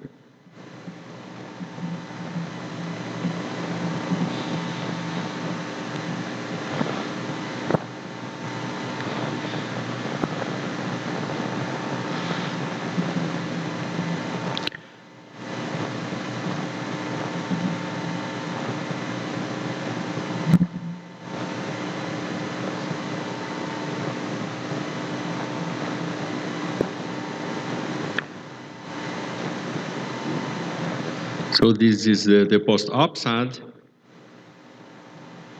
Yes, this is after 3 months. So I think she's done rather okay. Maybe I would have done a buccal, would have been a good idea. I did operate on her other eye with secondary IOL, and I used the Yamani technique, and her vision improved to 20/30, but she's pretty comfortable with this eye, and we agreed we will just leave it as it is without putting secondary IOL in. Thank you. I'm sorry about this connection issue. No problem. And do you like doing the ILM-PO for this case, Saad? You know what? I didn't do it for this case. I'm not sure if I should have done it. As I said, this was to me more of a hopeless case. I think she's done well overall. But yes, I think doing ILM would have been a good idea. Oh, great. Dr. Saad, let me ask you. Yes. I lost the one part of surgery because you lose the sign. But you put silicone oil in this case? Yes. Yes, I did. At the end, I did put silicone oil because, you know, I didn't think it would have flattened with just gas. The periphery was pretty much fibrosed with a lot of PVR, and I had to do quite a good amount of retinectomy. So I thought maybe silicone oil would be a better idea. You already removed it? I did, yes. Yes, I left it for 3 months. Good result. Thank you. Congratulations. Thank you. Very cool, Saad. And I would like to ask now Dr. Lam, Dr. Wai-Chim Lam from Hong Kong, to share his case. Thank you, Dr. Lam. Thank you, Hassan. I'm going to, originally I sent a case of peeling for macular hollow with the intraoperative OCT. But I decided to change the topic at the last minute because of Zalia, Korea is here. So I decided to do a case with tumor. So hope she's still around and would love to hear her comment on the case and some of the approach. So this is a case that I like to share with the group. Is light. I think Giselle has mentioned that doing surgery in case of retinoblastoma may be somewhat kind of taboo. And I have been having the privilege to work with Dr. Brenda Galli, who is the retinoblastoma specialist at the Sick Children's Hospital in Toronto. So, so she will usually refer cases to me that she thinks that I could be of some help in terms from the surgical point of view, from the retinal point of view. And just say that a recap for retinoblastoma, that really has been changes over the last several decades with the timely intervention. The survival rate for the children is 96%. And we start off the management goal of preserving life to preserving eye, and now we are actually looking at ways to improve visions for those unfortunate child.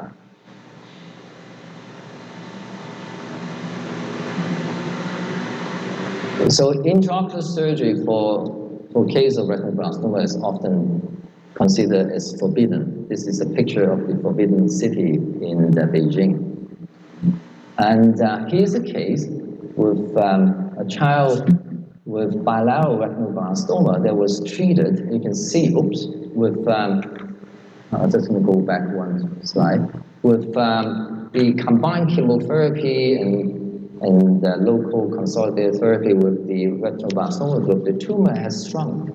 And as it shrunk, it actually also causing some PVR and tractions. And you can see, the picture is not that great, but you can see some exudations, and this exudation actually accumulated over to the macular area, and scar tissue formed. And so the question is, when you have a well-treated retinoblastoma, but you can also develop scarring as a complications to the treatment from various different methods, either cryo, laser, or different things. And the question is, what do you do when they develop a rheumatologist or tractional retinal detachment?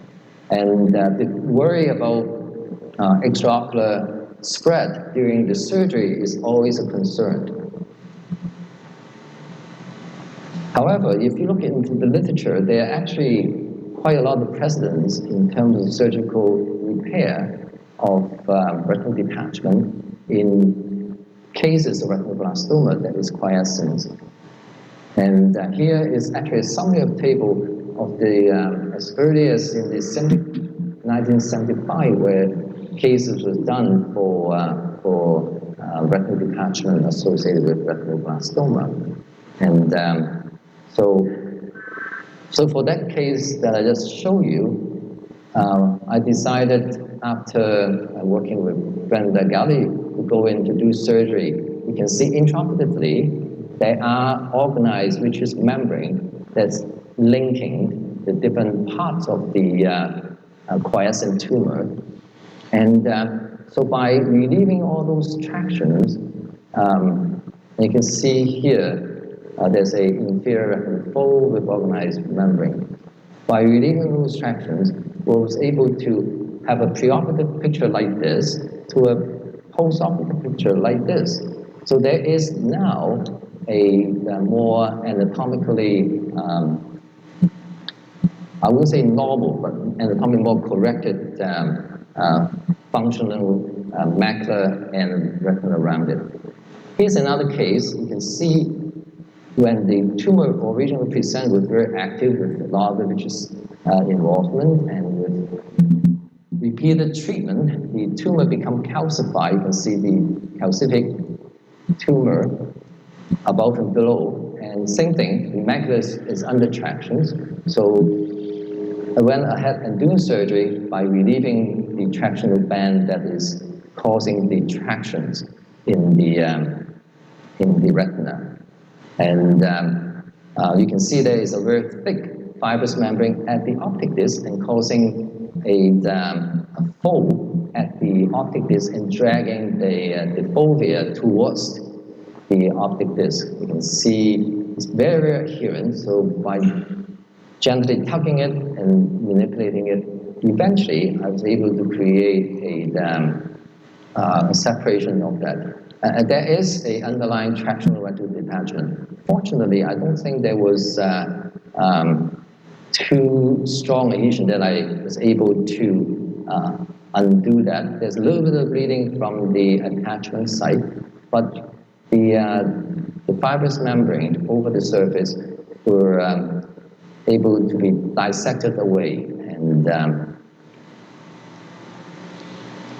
you can see the calcific tumor on the above and below. So air fluid exchange is done, and then a laser. Usually, if there is a Torsion split, usually it's at the basis of the tumor and the normal retina. So I often will try to identify those areas and laser them. So this is the post-operative picture, and this is the OCT done intraoperatively, and showing that the macula now is back to normal, and all that tractional membrane is clear, and the fold that was dragging the macula towards the disc is no longer there. So I've shared with you two cases where the tumor is relatively quiescent after successful treatment, just like when Zilla mentioned that when you do the choroidal melanoma, you need to only consider endoresection after you complete the radiation therapy. And likewise, these eyes would not be able to see properly, especially in this particular child. The child is monocular, and this is the only possible way to salvage vision for this child. So, and the child did very well.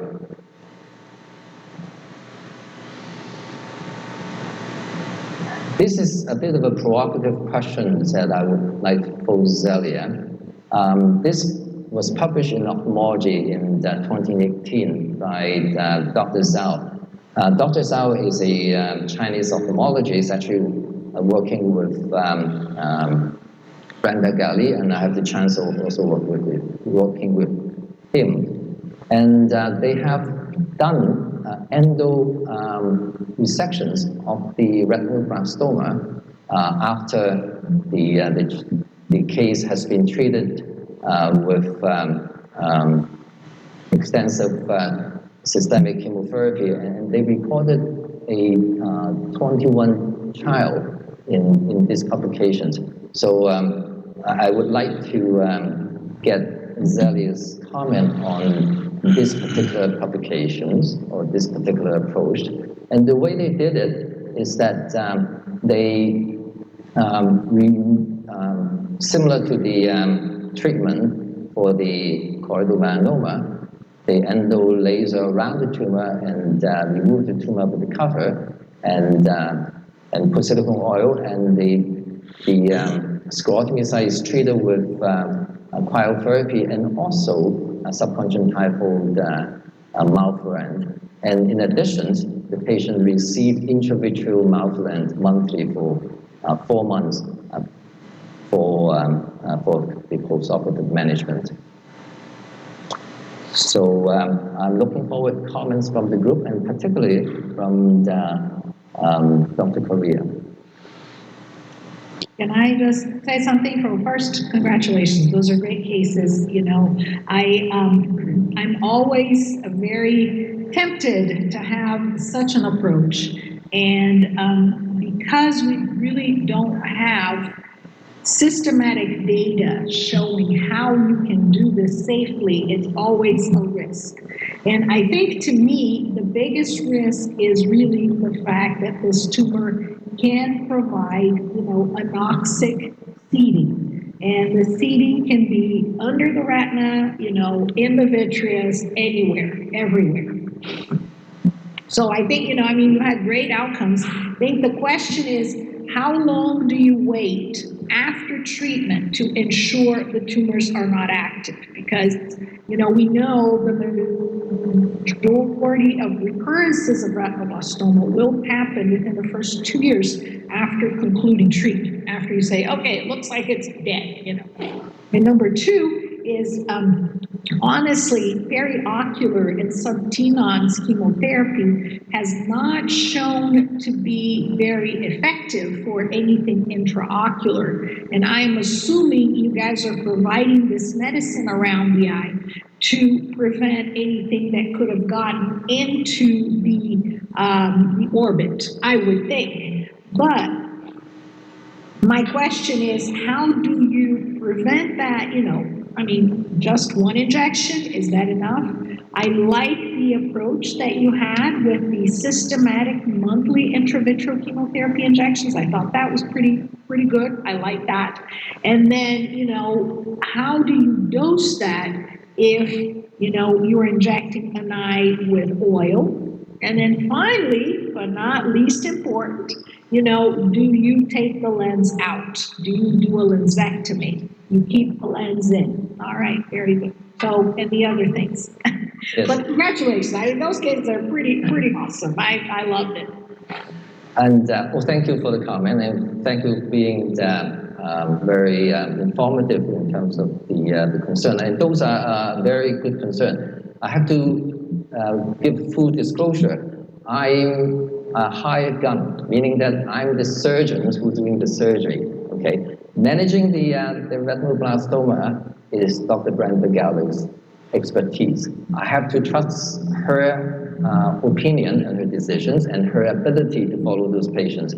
And I do see the patients collaboratively with her postoperatively and subsequently. But the decision, as you say, when is the appropriate time to intervene surgically, I have to say, I listen to her decisions to went forward. And that's because it's really not my area of expertise. But I have to say, fortunately, and in those cases that we have intervened, they were the only seeing eye that they have, and that surgery approach has allowed her children, like she really feel very much they are part of her family as a group, because they see so often to gain some functional and meaningful visions. So I have been having the fortune to work with her in that capacity. Okay, well, thank you. I think that, that's definitely an area that we need to explore more and we need to learn more, because it is true. Many times we're able to control the tumor, and yet we end up with a lot of traction. These kids have very dense vitreous, and, being able to improve that. I mean, I have managed a few eyes that were treated with retinoblastoma in surviving adults. So they were in their 20s and 30s, and I've managed, and those are very, very thin, very, sort of almost necrotic retina. They fall apart very easily. I mean, you have to laser very low because it's really very difficult. So I congratulate you on the outcomes. Thank you. It's a team effort from the children's group. So. Congratulations, Dr. Lam, and the great cases. Is there anybody else wanted to comment? And before I call Dr. Professor S. Natarajan. Adsan, I just want to say hello to Celia. Hi, Celia. Nice meeting you. Marcelo, good to see you. How are you doing? Good to see you. Good. Everything is okay. Thank you, Adsan. All right. right, Natarajan, are you around? Maybe we could proceed. Natarajan is going to come back. Yes. Oh, yeah. I'm there. Okay, Natarajan. I'm there. Should I present? Sure, sure. Okay. Thank you, Hudson, and thank you, Celia, and I think wonderful presentation. And watching Lam, I was actually searching a photograph which came as a reminder to you, me, and Cesare Forlini in the Roma meeting in Italy. I think I was searching it. That's why no problem, but I'm not able to get it right now. I should have done the homework yesterday. I just share. You're too busy. You're too busy. You have too many things to do at the same time. I don't know how you multitask, but you do that. You often run 2 meetings at the same time. Exactly. Actually, 3 meetings are going on. so suddenly, last time I presented a wrong presentation in a wrong meeting, but everybody enjoyed it. That was the best. So you have to be careful. Yeah. Good that you enjoy it. And I'm happy, Natarajan, that we are together in the Retina program for the residents and fellows. This is awesome. Is always my priority. So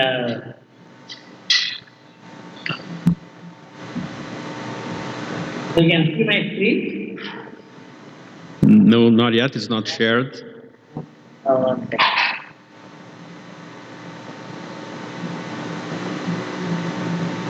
No? Yeah, okay. It's shared. Yes. It's all right. So this is a vitrectomy for a posterior uveitis for Irwan. So my experience with using the micro, which is the PIC, which was designed by Dr. Kala, microsurgical vacuum PIC, which I used in this patient. 60-year-old male with a history of old posterior uveitis, with a vision of counting finger half meter, showed extensive preretinal hemorrhages with a hard exudate, one side of the posterior bone, multiple hemorrhages along the arcades at the macula, and the ARM was quoted in the OCT, and the surgical plan was to do a 25-gauge pars-plana vitrectomy with ILM. So this is the preoperative picture with a preretinal hemorrhage and the OCT showing the vitreomacular traction. And a diagnosis of Irwan was made, which was actually missed elsewhere. So this is a 3-port pars-plana vitrectomy. I always use the 3D vitrectomy.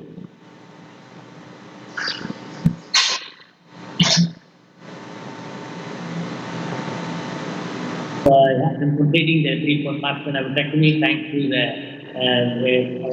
vitrectomy as much as possible in periphery. And you can see the preretinal hemorrhages, subretinal exudates, and then the preretinal hemorrhage. So I use the intravitreal steroid to stain the uncut vitreous.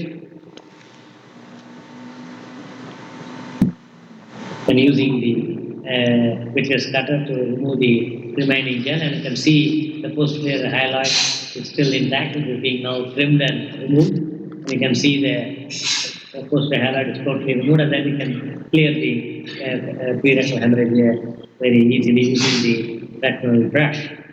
And that's a beautiful retinal brush instrument. I always thank Raja Jonovic and also Steve Charles for the flute needle which has been modified. So both at a similar time. And I also, I think I had another instrument from Doc, which I forgot to use it here, like an ink filler. You fill the, like a bulb, and then you can put the, instead of using a syringe to inject the brilliant blue. So I'm actually removing the brilliant blue and the air. I always like to do the brilliant blue staining under the air, so that it's just there for concentrate on the surface of retina. And now I use this MVP, the micro vacuum pick, which has a fine like a pick, and also like a, and you can see I can make a cut, and then you can also suck and then do the peeling. But it's you need a patient, and particularly this patient with an adherent ILM. I think it was little time consuming. So I tried for some time, and then I switched over to the regular forceps because I wanted to remove the ILM totally all around the macula. So you can see this is the pick. The pick is actually making a nick, as well as you can catch the edge of the ILM and then use the suction from the vitrectomy machine and then move it. And so then I decided that I use the ILM forceps, and I'm now using it. You can see that it's like a sticky ILM which is there all around, where I now do a total removal of the internal limiting membrane. And the idea is one to increase the oxygenation. So the vitrectomy will help as well as the ILM will help, and also any internal fraction which is there can be also eliminated by moving the entire ILM which is over the axis. And then since he was not diagnosed with one, and then he was going from doctor to doctor without treatment, he passed some time, and also COVID, it took some time to come from the next state, Gujarat, and finally he was near that I removed. So the idea is, even though the vision was poor, and we know the visual fitness is not good, still I think worth attending the surgery, because we know that this will work and clear the fraction, and then thereby the retinal hemorrhage is cleared, and then I leave the eye with a fluid and exchange, a non-expansile gap, just to maintain the volume so that there is no post-operative ooze which may happen.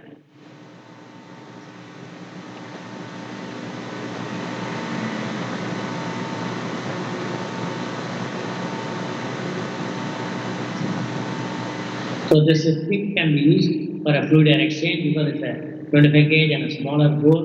It may take some time, but at least you can see and then remove the last drop of the fluid, and then make sure the entire vitreous cavity is dry.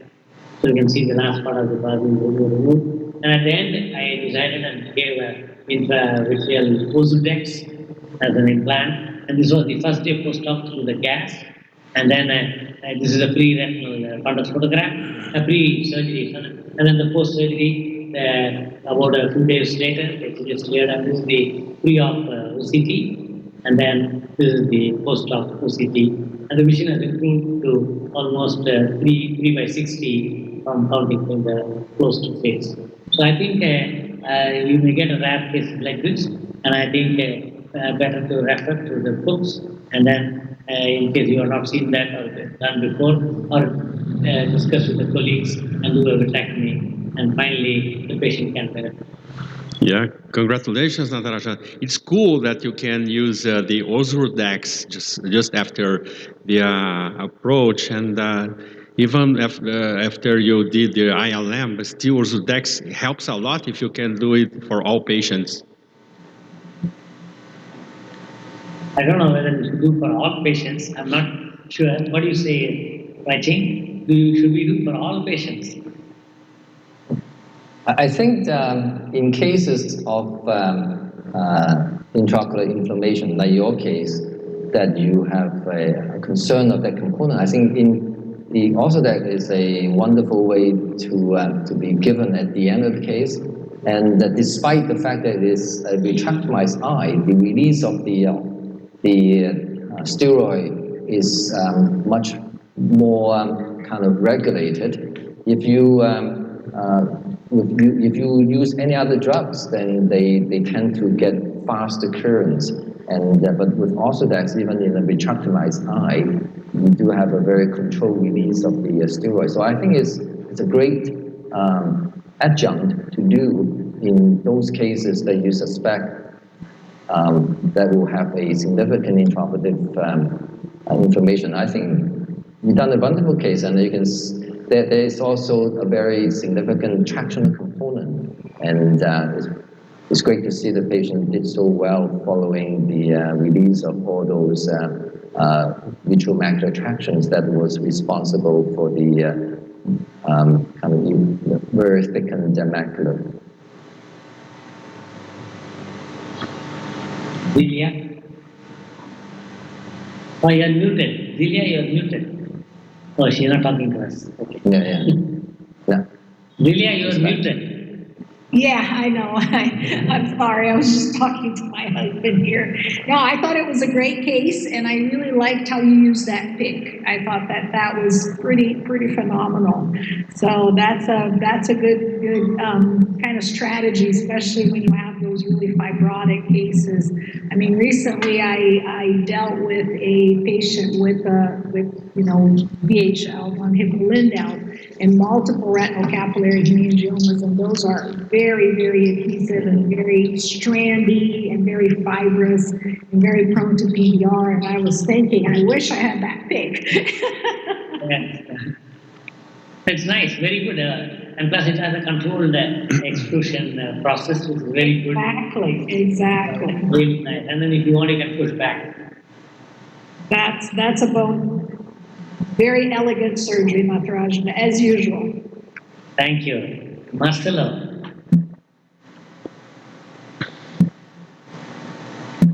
You're muted. Marcelo, you're muted. Hello, Dr. Jana. Yes. I love your surgery. It was really clean. So I wish I can find this instrument probably in 4 more months. I'm going to travel, so maybe there. So welcome to Mumbai. Marcelo, welcome. I should go to Mumbai. Yes, right. Or maybe in the AO in Las Vegas. I think hope we will get it there. Oh, it's an option. Totally. Thanasis. You're muted. I'm muted. It's time for me to become muted. No, I see you're taking the fiesta and siesta. Yes, I use this 5-minute Churchill thing. Okay. Close my eyes and listen to your voice, and it takes me back a lot of time. Are you coming to Greece? Yeah, you sent me. I hope I'll have the flight. Still we are in lockdown, so I love to come. Okay, and I would like to congratulate you for the peaks that we already have it for a long time now, but we don't show it because we think it's a minimal thing to show. But you're taking the most advantage of everything that you have in your hand, using everything available there. So I congratulate you for one more for your ingenuity, and we would love to have you here and show people, training people. That's your style, training people. Yes. That's what you do. You got a personal trainer who makes you fit in order to train. Thank you. Okay. And so, Emmanuel, are you around? Yeah. No, I think he left for another meeting. Emmanuel left for another meeting. And I would like to ask Dr. Athanasios Nikolopoulos from Greece. Thank you again for participating. I think that's the third Retinawesome that you participate. And thank you very much. And if you could share your screen and the case. Okay, just one question. I sent you the video in order to make it smaller. Did you have my video smaller, or you want me to show the whole video as I have it? I think you could show the whole video, and then you forward it a little bit so that it goes a little faster. So first, share screen, and then upload the video. Can you see it now?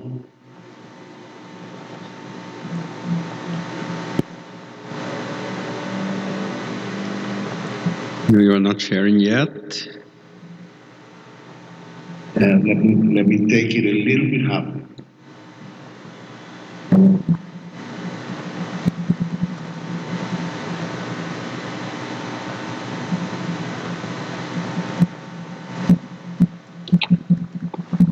Okay now? Mm-hmm. Okay. Let me put it in a wide screen.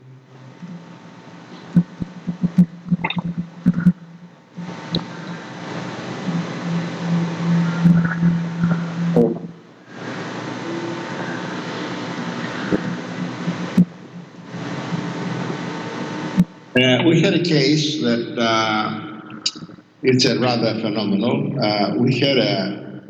I'm training people doing cataract surgery. And sometimes they have very difficult cataracts to share. And one of these was this cataract that the lens, the nucleus was dropped in the eye. And I saw that there was a haze and a lot of pressure in the eye before. So we decided to operate to remove the nucleus, but that was a surprise to us. Because as you can see the eye now. And I'm always using a chandelier light for almost all my cases. I'm very fond of bimanual surgery. This is what I looked for. I just saw that there was an inferior bullous retinal detachment with the macula on, but to my surprise, there was no nucleus.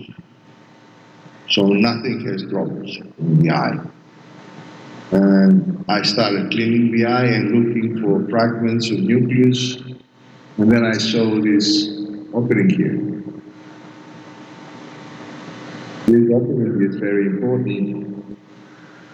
That I saw something whitish, but it's not at the opening, it's on the other side. So it's somewhere here.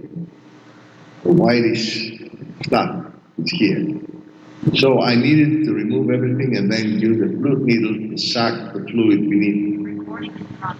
And I became an obstetrician. I just gave birth to a whole nucleus,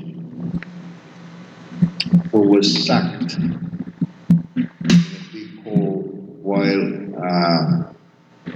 the surgeon was trying to do something about it, to take it out, do some fishing.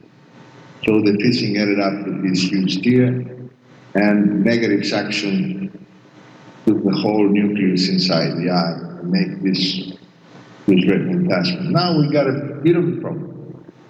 We got a bullous detachment. We cannot use gas or perfluorocarbon to flatten the retina because the hole is very big and it's going to go behind.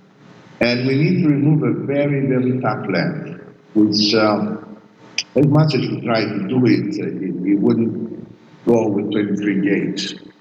I'm using bimanual, and I have to say that take-home message that after my experience, you never touch or cut a lens or nucleus or anything on the surface of the retina. Whatever you touch on the surface, you produce damage to the retina. So we have to lift whatever is on the retina in order to do any cutting or suction or whatever you want to remove it. And also we have to be careful not to do any more retinotomy. So we're just clearing the vitreous around it, and you see when you clear the vitreous, you have a merry-go-round system that the whole nucleus is evolving. And then we try to do some endo-fake or endo-fragmentation. That's another tip. While you're doing an endofragmentation, you're using a huge bore for 19 gauge and have a 25 or 23 infusion line, where you have to control how much suction you're going to use, because otherwise the suction would get much more fluid when you go through the lens. That's why you have to use your other hand in order to manipulate the lens and hold it in the tip of your fragmentation, in order not to have it sucking fluid, because you can find yourself in a huge choroidal effusion if you're not careful with sucking fluid with a 19 gauge fragmentation system. And then you have to do this movement with the other hand, just make it go around in order to have small steps of removing it. Whatever you do in the middle of the eye, moving lenses or whatever you're doing, if you don't touch the lens, if you don't touch the retina, things are very, very looking good when you remove it. But you don't have enough space to do all of that. That's why it needs to be done step by step. And you need finally. The other thing that people ask me is that if I use perfluorocarbon and I say I never do, and I can explain that later. Now you see fragments of the nucleus are hitting the retina. But as you can easily see, that these fragments are not producing any damage to the retina. And I've done that more than 200 cases like that with the nucleus inside, and I never had a problem. But if I try to touch the nucleus when it's sitting on the retina and try to catch it, or a lens or something like that, I'm just doing damage to the retina. So I'm not afraid of that. The only trouble I have when they become smaller, I don't want to go them behind the tear again. So I have to be very careful in order to suck them out and try to do this force-feeding technique that when you have them in the tip of your fragmentome, just to push them with the other hand in order to make it easier to go inside. And I call it force-feeding. You can do that with everything if you have my manual surgery. And the last thing, whatever I'm doing, I'm using my good hand, my right hand, I'm right-handed, to do, for example, if I want to cut something, I'm using the left vitrectomy and right hands. Here, I'm using the tracheobronchodilation right hand. If I have to cut it with the forceps, I'm using the forceps for the right hand, and the vitrectomy with the left hand. So the major thing you have to do is to hold with the right hand as they measure. At the end, you see the small fragments are still there. But you see that the retina is feeling very comfortable here. That you can do it easily. You don't have any vitreous, and you haven't touched anything. And now, of course, in such a huge, almost giant tear that is locating very centrally, I wouldn't like to use air at all because air is very easily going inside. But if the retina is mobile and the surface tension of the retina is less than the surface tension of the silicone oil, we can use air by removing all the fluid behind the bullet attachment and then use silicone oil because it would not go behind the retina. Because it's a mobile retina and it doesn't matter how big is the tear. It's like a giant tear, and to do that, then we manipulate the side, the blood of the retina back to its place while we inject in silicone oil. So by manual surgery is a must in these cases. And then you see now we have a desciment detachment that we use a little bubble and a suture in order to remove the desciment, in order to put back the desciment detachment. So it's a complicated thing that has all aspects, and you have to look all around the eye, 360 degrees, even for the desciment detachment, because if we miss that while doing the nucleus, then you would have a horrible situation with the cornea. So every step counts, and you have to look all around the eye, and that's it. And I'm taking questions. Thank you.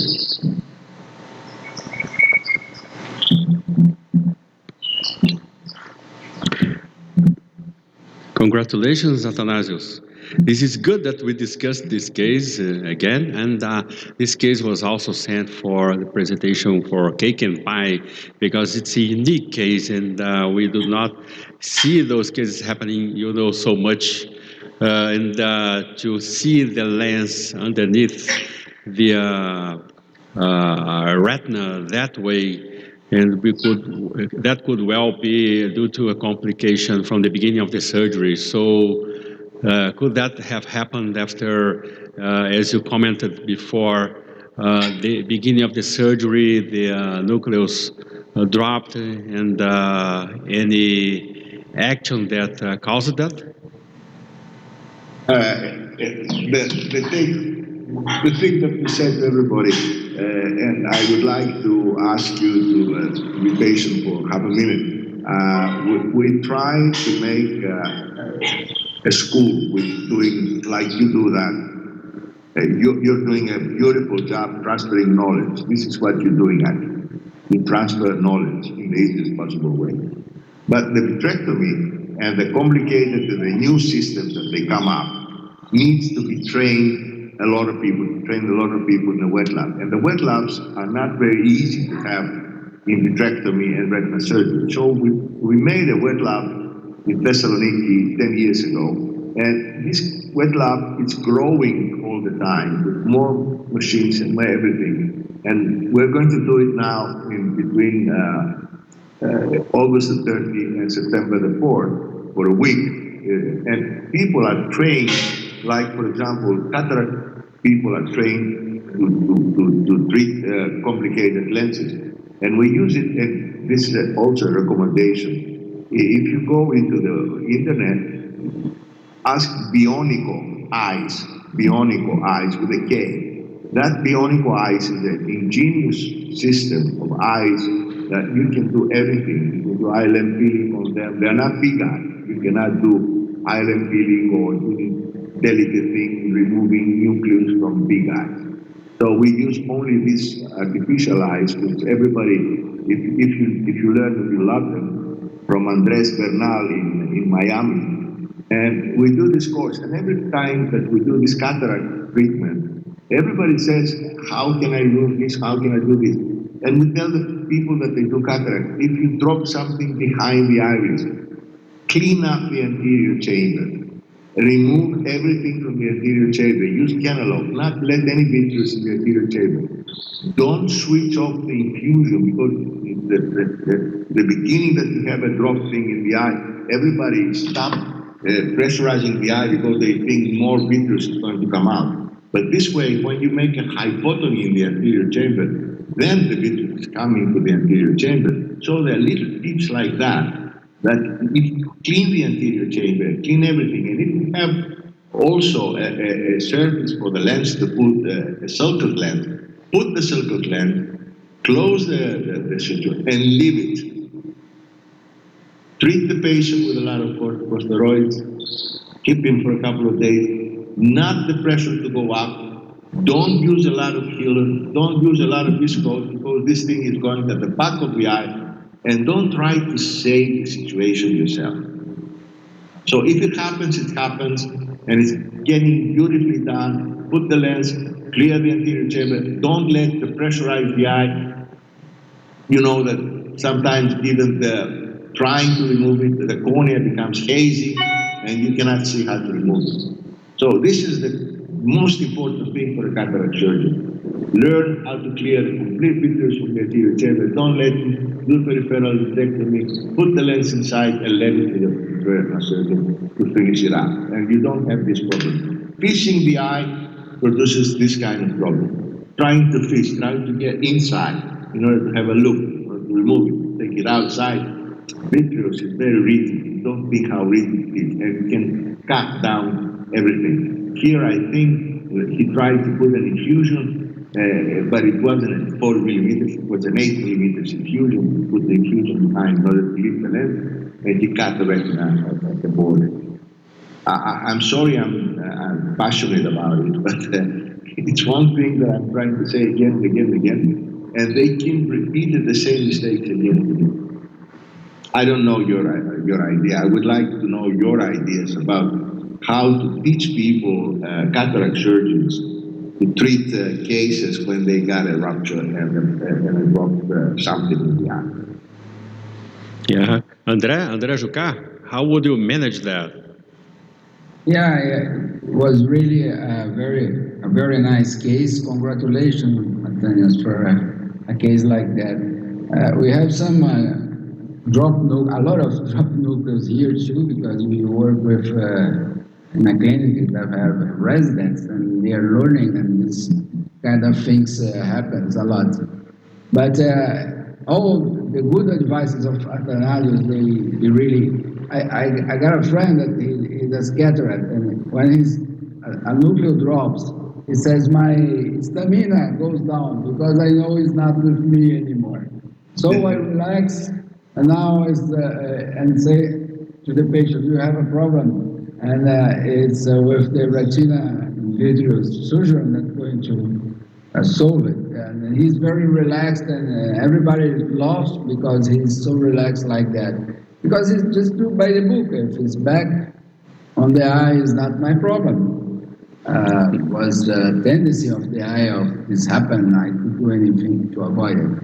And then the retina guy comes and solves it. You are absolutely right. When the cataract surgeon tries to do something aggressive, he just increase the damage. And I think we have to reinforce this to our colleagues of the anterior segment to not try to do some heroic maneuvers to try to remove the nucleus when it's not possible to do that from the anterior chamber anymore because he had dropped. So I just try to relax and, well, you did all you could, just avoiding doing more damage is the best. I do just, as Atanasio said, that just try to stop and just put some suture. If you cannot put the lens, never mind, we're going to find a way to do that. But just try to avoid to produce more damage. The case was really intriguing, how the nucleus get behind the retina was really, well, anything can happen. Surely it does not happen very often, and thanks God for that. But you did very well on your case, Atanasio. It's really a great case, and it's I think it's kind of scary for retina guys to see that, and they must guess, wow, why could I remove the nucleus from there? The real take home message is that I see a lot of people using a lot of perfluorocarbon liquid for this kind of thing. And I have to say that out of experience, if you protect a little bit the retina with the perfluorocarbon liquid, that you don't need to protect it because you saw that you hit all the droplets and nothing happened. But the minute that you're trying to do vitrectomy or to remove something, there is a turbulence in the eye. Nothing, everything. So perfluorocarbon is going up and it's covering the fragments on top of the retina. So a heavy weight perfluorocarbon is pressing fragments against the retina, doing epithelial, pigment epithelial displacement, and that you make perimeter damage afterward without doing any good to the eye. So I try to stop my residents using perfluorocarbon every time they see something wrong. They use a bubble of perfluorocarbon, and then on top of perfluorocarbon they try to work. You cannot work on top of perfluorocarbon because as soon as you start working in the eye, the perfluorocarbon is going to go around and it's going to... So that's a tip that people don't know a lot, and they use it regularly like a safety issue, which is a malpractice for me. But of course, it's my idea. People have different ideas and they do different things in different ways. There's not only one way to do things. That's and with a big hole like that and traction and everything, and you get some small bubbles of PFCL under the retina, and what this bubble of PFCL is doing under the retina in a cataract surgery, it's going to be a little hard to explain. You start for a cataract and then you find a bubble. Yeah, cool case. Thank you, Athanasios, again for your participation. And this is something that we could discuss forever because we never want these complications, but you did it, you managed it so well. Thank you. And I would like to invite Dr. Jorge Mitri. He's got a case, it's a case related to tumors. So I would love to watch and your case, Jorge Mitri.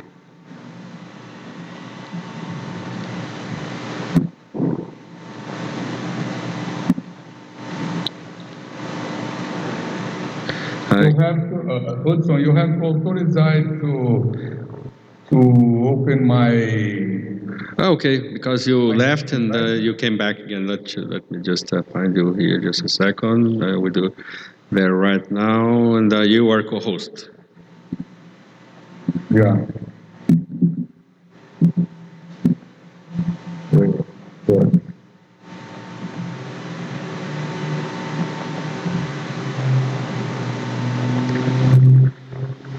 Well, I bring this case to honor Dr. Zelia for here. because she was talking about tumors.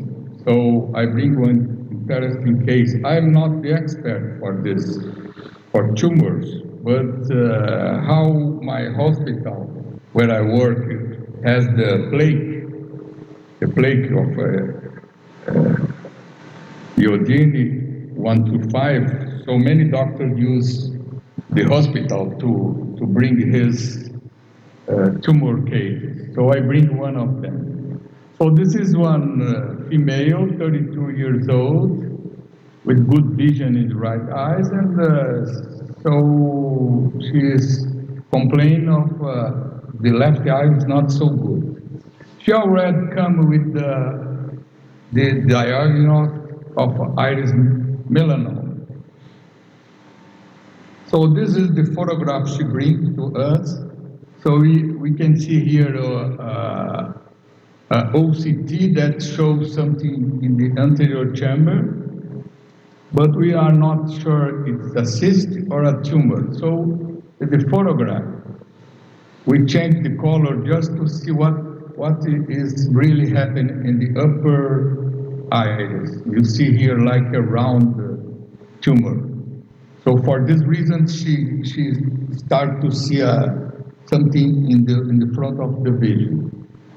So we do other exam, and we confirm that she had a tumor in the iris that is already touching the endothelium of the cornea. You see here, and the superficie of the tumor is irregular.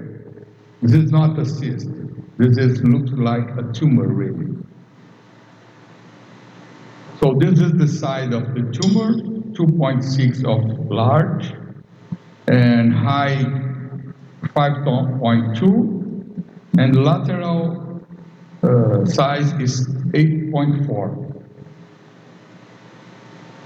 So the difference of the nerves is that it's less than 3 millimeters in the iris, and the melanoma has this other characteristic, very close to our case. This is the fundus, nothing in any eye. It's just a little more, not so bright because it has the iris tumor in the front, but nothing happened. So the discussion is what to do in this case. If Dr. Zelia or somebody would like to talk, we remove, what do you do, enucleate or biopsy? Anybody would like to say something? No? Dr. Lam, what do you think Brenda Kelly would do in such a case? This is an add-on, so Brenda probably wouldn't be dealing with this at all. It will be over in the Princess Margaret, the ocular oncology team who will be approaching this. I think in this case, you can do a local resections. I don't think you need to do enucleations. Brachytherapy will be very difficult to plaque something that is in the anterior segment at the on the iris lesions that is next to impossible to try to plaque. So I think a local resections of the entire tumor is probably feasible. Dr. Zelia is hurrying. No, she left for another meeting, and she is not with us anymore. But I think she would have said that she explained the last cases from her presentation that it would better off treating first and resecting later because it's safer and it could spread anyway because I guess it's in the anterior segment, so it's a little bit difficult to, not to touch it and spread it anyhow. Okay, let me tell you what they do in this case. So they did brachytherapy with a small plate like this one. You can see in the left side that the plate is covering just half of the cornea. You can see the inferior part of the iris. So they put the plaque and recover with the conjunctive, the bulbal conjunctive, and tarsohaph. I don't remember how long it's taken, but about 40 or 30 hours. I'm not sure exactly. And after that, we continue to see the case.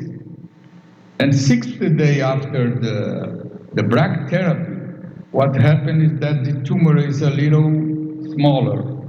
And we see some synechias with the cornea in the place where the tumor was.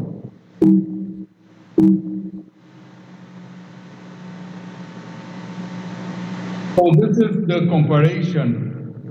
Let me check. Yeah, this is comparison about 4 months after the plaque. You can see the tumor in the left side, the OCT, and after that, 4 months later, this plaque was done in 1970, and in April you see the size, and after the 4 months after the brachytherapy, you can see that the tumor is much small, about 50% small. So somebody said, well, what Goodson said, why now you can remove it?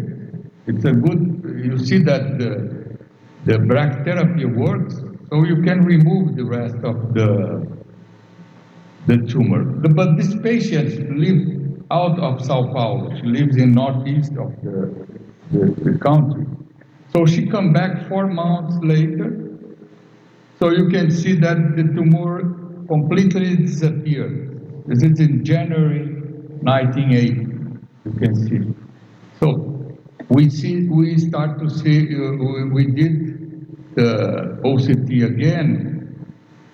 And you can see it's completely, you can see in the right side, the comparison with the previous photograph.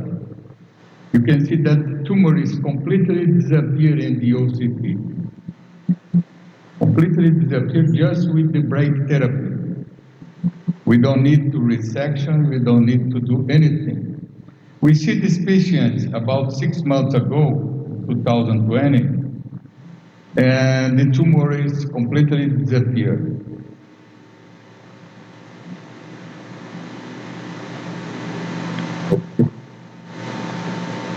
So this is what I would like to show and discuss.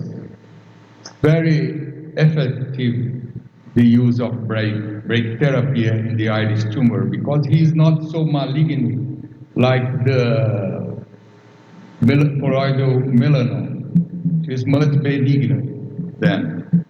So the result is very good, you can see. It's a shame that Dr. Zell is not here to comment, but I open to the colleagues to talking about it.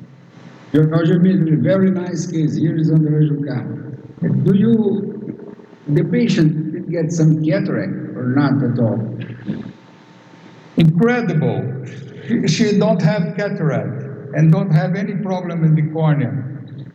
I don't know if because she's very young, so the cornea is fine and the lens is fine too. But now I can see some starting some cataract, but it's not important. The patient now is 20/20 of vision. Very nice case. Congratulations, my friend. Really, really great. You know, we thought when I saw that plaque at the beginning of your case in tarsorrhaphy that could not resist, and maybe the cornea would decompensate, but that went out very good, you know, and the cornea is clear, and amazingly, no cataract at all. This is great. Or maybe some nuclear sclerosis, I don't know. Great, really great. I think the congratulation is to the doctor who make the calculation of the dose. This is very important. Because the honor to have go to the doctor who calculate, because it's not easy to calculate exactly the amount of energy of the radiation that you use. If you use more, you can damage the cornea and the lens or the retina. In this case, I think she's right. Exactly how much irradiation is the best. Congrats again. And I just put the plate with 2 sutures. No, congratulations. I think this is a very clever way to put the plaque onto the cornea. I have to say it's very interesting and very informative. I thought it would be difficult to place a plaque over the tumor, and I think you've done extremely well with this case and showing that the tumor is actually very radiosensitive and then responded just to the plaque therapy. So wonderful case. A lot of lesson to learn. Yeah, I'm gonna forward your case to Zélia later as well for her comments. And please, André Jucá. Ça va bien, nous parlons français aussi. Emmanuel Madik, nous parlons français. Emmanuel told me that we speak many languages here, so I know that you did your training in France, in Paris. So I welcome you to Retinawesome again. And you have a very beautiful background behind you. What is that? Yeah, this is an island in Brazil for our friends that are from abroad. It's called Fernando de Noronha. It's an island in the middle of Atlantic, a volcanic island. Many Brazilians, it's not far from here. You have to take a plane or a boat to get there, of course.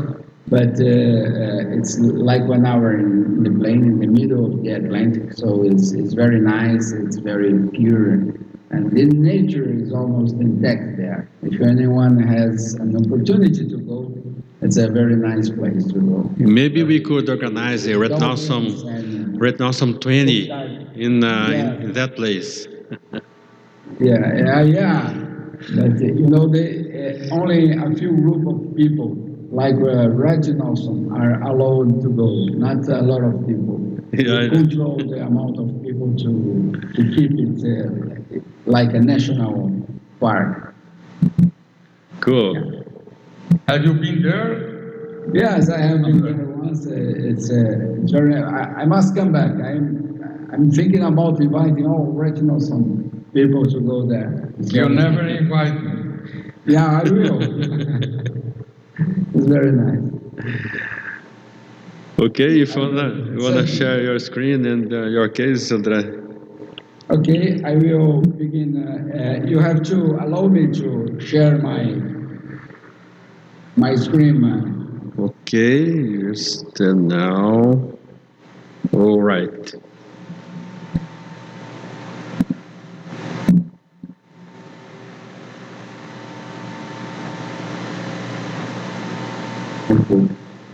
Okay. Okay, guys. I just brought here these 2 cases that they are connected by this. It happens now and then that the option for surgery is not certain. Sometimes the vision is too good, or on contrary, too bad and too late. I brought 2 cases to illustrate these difficult aspects that we face sometimes. The first case was a case of a patient that had pseudofocal multifocal intraocular lens. And we end up removing this membrane that the patient presented with this album finesse. That's, if I don't know if anyone has used it. I haven't used it a lot, although I had it. But in this case was really very nice, because with multifocal intraocular lenses, the patient may be bothered even just for floaters. And we have this case here. the patient did the cataract surgery, and he had a strong complaint. Although the vision was 20/25, she had these floaters, and we thought it was a floater. But then we did this OCT, and we saw this very thin membrane. And then we decided to operate.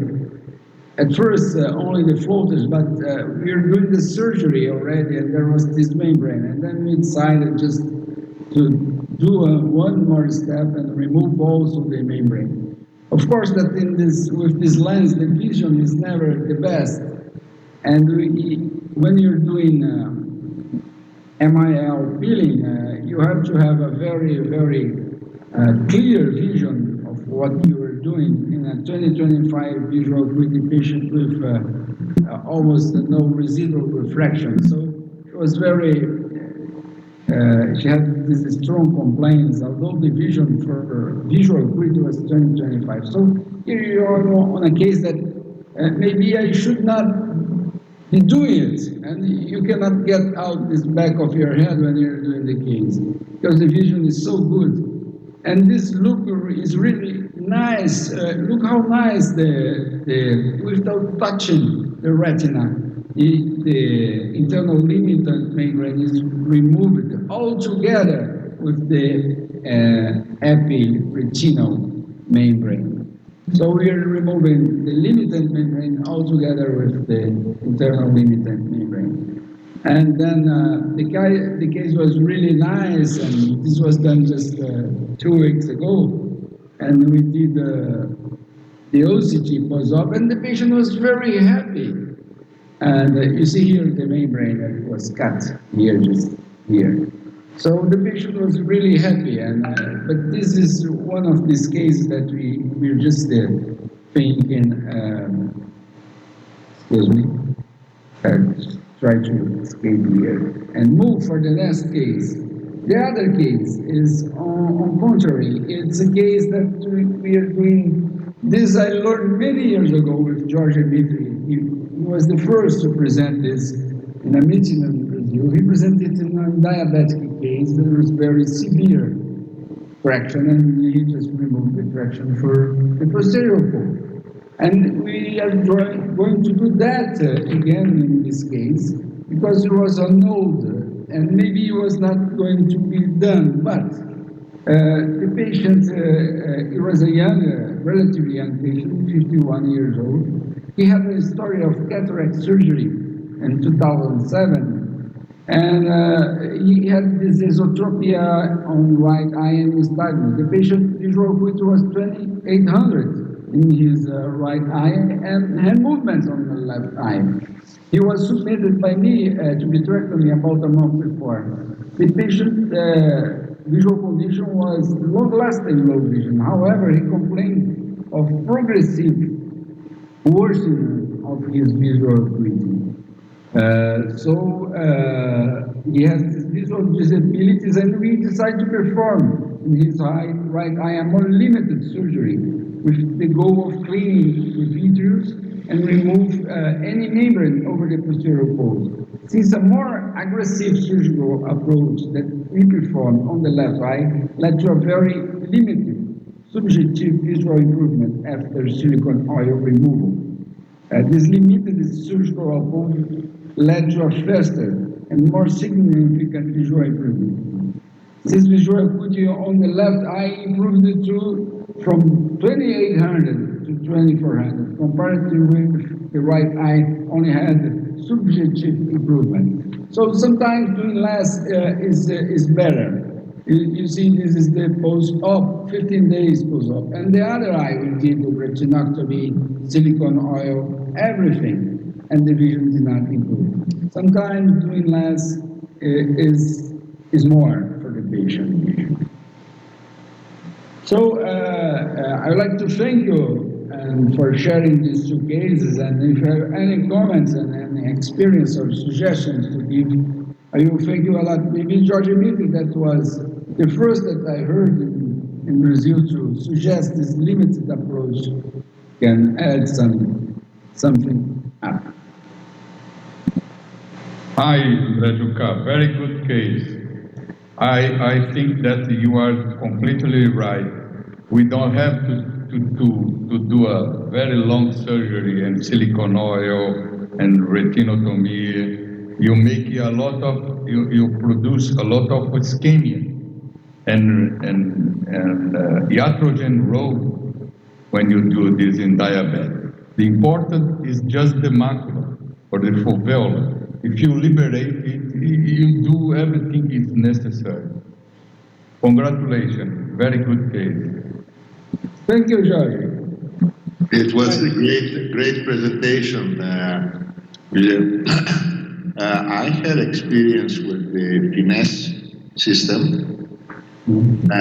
Finesse, we use it actually to start the ILM removal as a beginning, and then we go with forceps. The most difficult thing for people to train in ILM removal is the start of the beginning, where they make the most damaging things to the eye while trying to grasp the ILM and fill it. With the finesse, it's the name also. You can scratch the area of the ILM, and then you have some lifting of that, and then you can go again. But we do this in order to make it softer. We use this double stain system. We scratch with the finesse, we inject a little bit of color, and then we do it again, and a little bit color more again. So we have multiple areas of remnants, and I think this is the best way of doing it if you're not so experienced, because the other system, like Thanos scraper or other things that they scrape or they push, they tend to push the pigment endothelium sideways in order to make some damage to the eye. So it's the less traumatic thing. The only problem with this, it's a bit costly. It's more than €100. It's one of those. So. Yeah, I do not use it in every time. But in this situation, when the vision is a little blurry, and the vision of the vision is too good, it really helps. I agree with you, it's costly. It's costly, yes. We have to look at the reality, not only the benefits we get, but if we can get it any other way, we can. But it's the softest way of starting the field of an ILM. This is because you can push it against the retina and scratch the retina without doing any damage. Thank you very much for such great cases, and I will share with you my screen now for my presentation. And Francine is in another event, she's finishing there, and then she's gonna join us and catch up with us in a few minutes. So I will present you my case. Can you see the screen? Yes, we can. Okay, got there, Francine. So after my case, you join us, okay? And with your presentation, was your presentation okay there? Yes, everything is okay, thank you.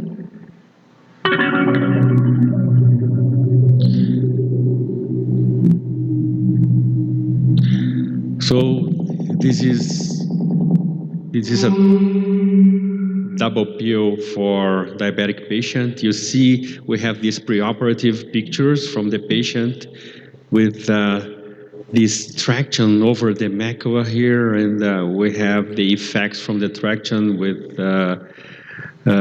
leakage and standing there in traction, vitreomacular traction, as you see in the OCT.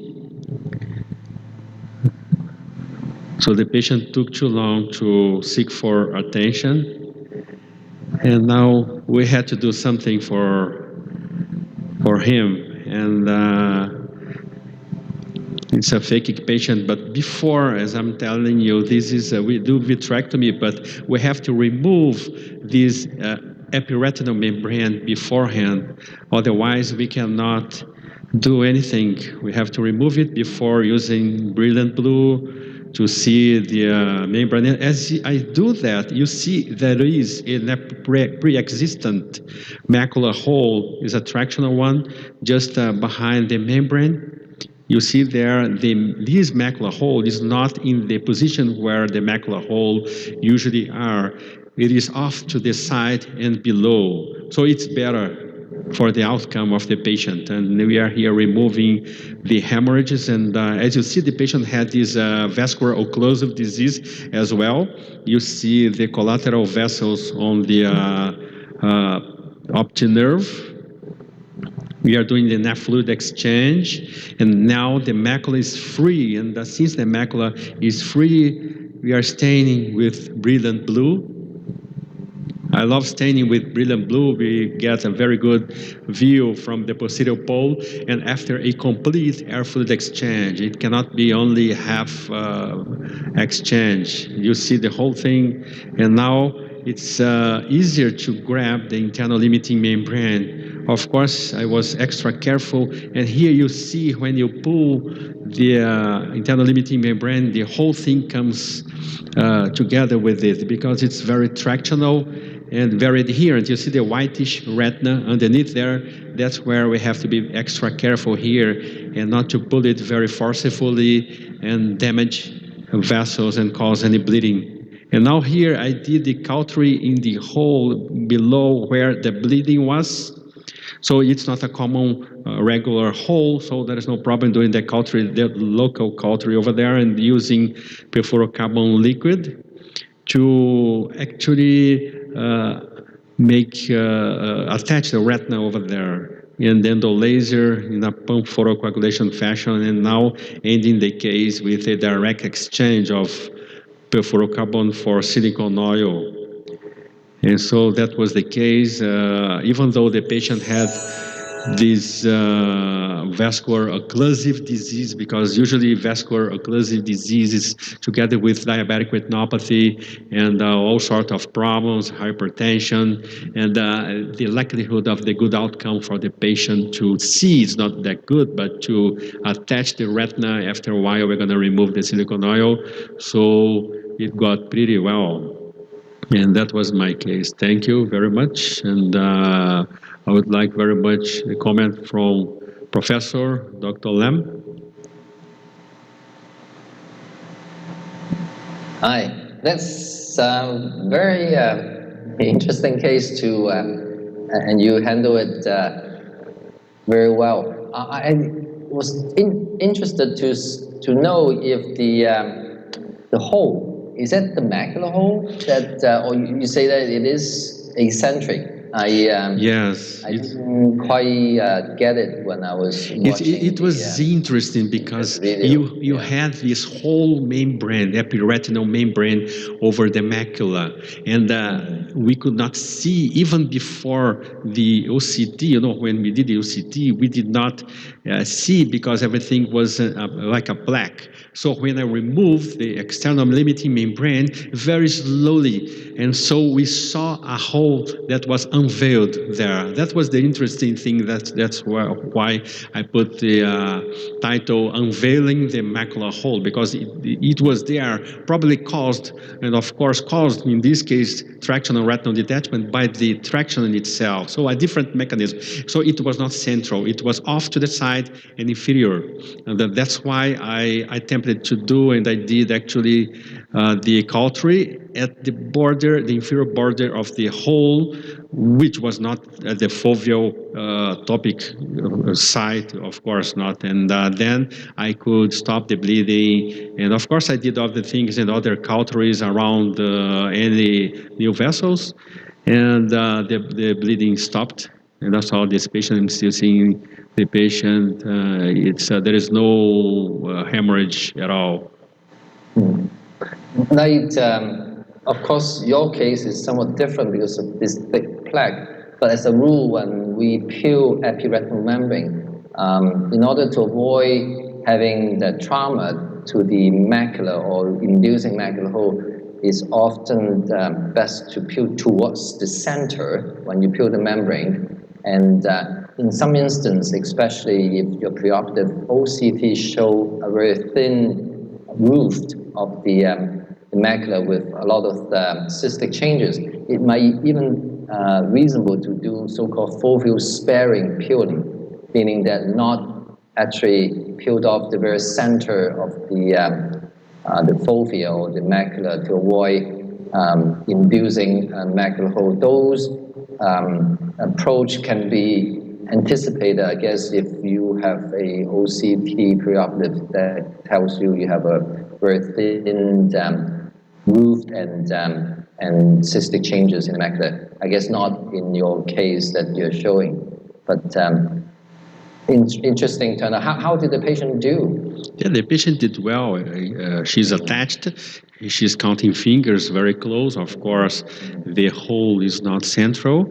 And I agree with you. And the last two cases before these that I did on diabetic severe tractional retinal detachments, I went from the peripheral to the center. So I do pretty much the same directions as you mentioned. But this case, I had to do that because I had such a very good cleavage point there, and I was so slow, and I saw this was just unveiled.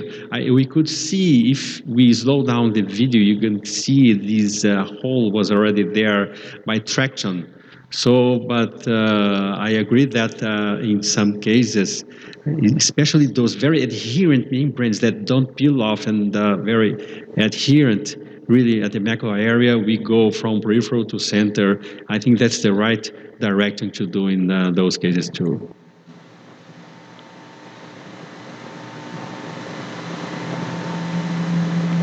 Francine, would like to comment on the case?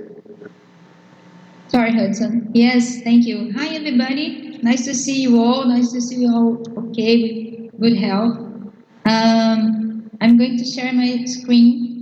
It's a very pleasure to be here again. Hudson, I thank you so much for the invitation. And I will present a case of a severe ocular trauma. And we could discuss about to try or to give up Shakespearean, but that's it. This is a case that I shared with a friend of mine, Dr. Roberto Pinto Coelho. It's a very special surgeon here in Brazil. He has a lot of experience. He's actually a personality in anterior segment here in Brazil. And this is a case of a 28 years old man. He had a blunt trauma, and he had this very huge scleral wound from 5 o'clock through to the superior quadrant, and the lesion was under the superior rectus. And he had the UV exposed and the vitreous exposed. The lens was missing, and of course, at that time, visual acuity was light perception. And when he was referred to me, yes. So Roberto did the first surgery. This guy, he had been to another doctor before, and the doctor had said that he probably was lost his eye, and he should take this eye off because of the risk of sympathetic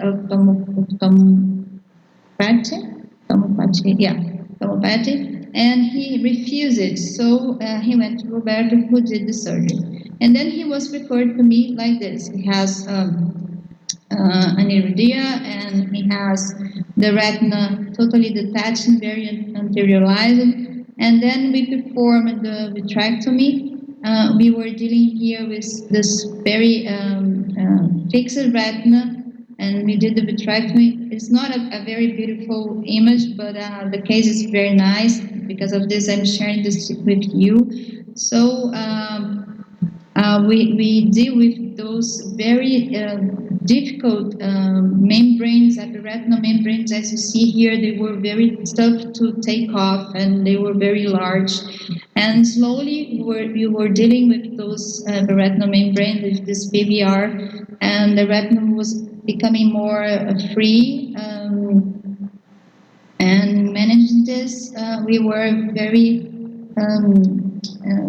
careful about putting peripheral carbon, because I didn't know if he had any rupture at the posterior pole. I was a little bit afraid, so I decided to manage the PVR as I can. and then as he hadn't, I did a endodiathermy and retinotomy, and I took off I did a fluid air exchange, and then the retinal was reattached, and we did laser around the endodiathermy and the retinotomy, and 360 at the periphery. I like to do this. I don't do laser only around the retina, around the T or around the rupture, because I think if you miss something, especially in this severe case, maybe you may have a redetachment. So I prefer to do it like this. I didn't use a scleral band at this patient because the retina was very anterioralized. I didn't know if I would have to do a retinectomy, but the case went very well. And this guy, he stayed with the silicone oil, and he had personally 20/60 of vision at final result. After the silicone oil had to be removed because he had the cornea was suffering a little bit, and then we implanted this IOL, this painted IOL from Austria and Germany, and we did this sclerofixation.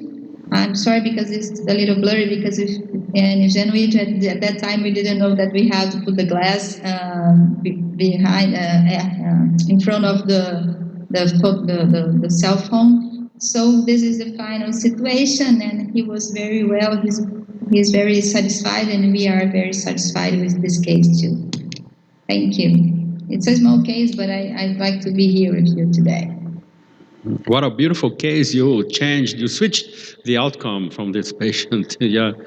I don't really do anterior segment surgeries for combine it with the cornea transplantation, this stuff, only cataracts. And anybody would like to comment on such a great case from Francine? Francine, is Marcelo Murillo, do you use methotrexate in these cases with the PVR? No, I didn't.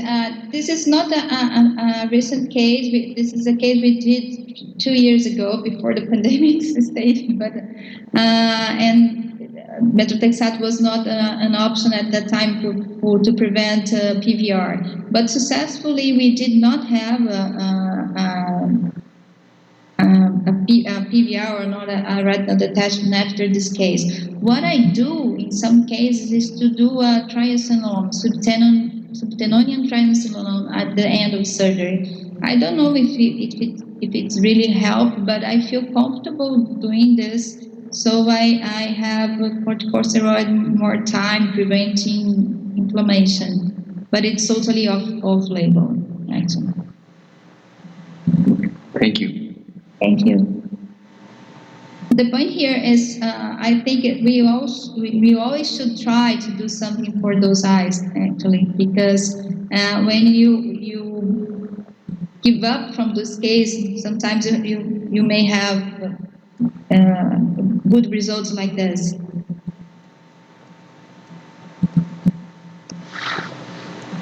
All right, and so.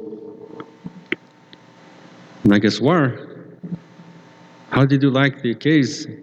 Are you okay? I like the background you put from the Retinawesome there. Thank you. Yes.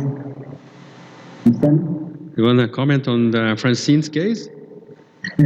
Actually, I was not there for some time.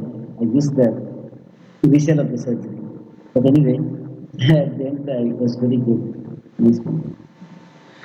All right, and WebHab was going to be the next, but I will move forward to Dr. Sasamoto. And Sasamoto, welcome again, our brother, our neighbor here around us, and from Bolivia. And so, if you would like to share your screen. Okay, Hudson, I need you to help me to do that. Please, as a co-host. Okay. Okay, just a second here. You are co-host. You are there.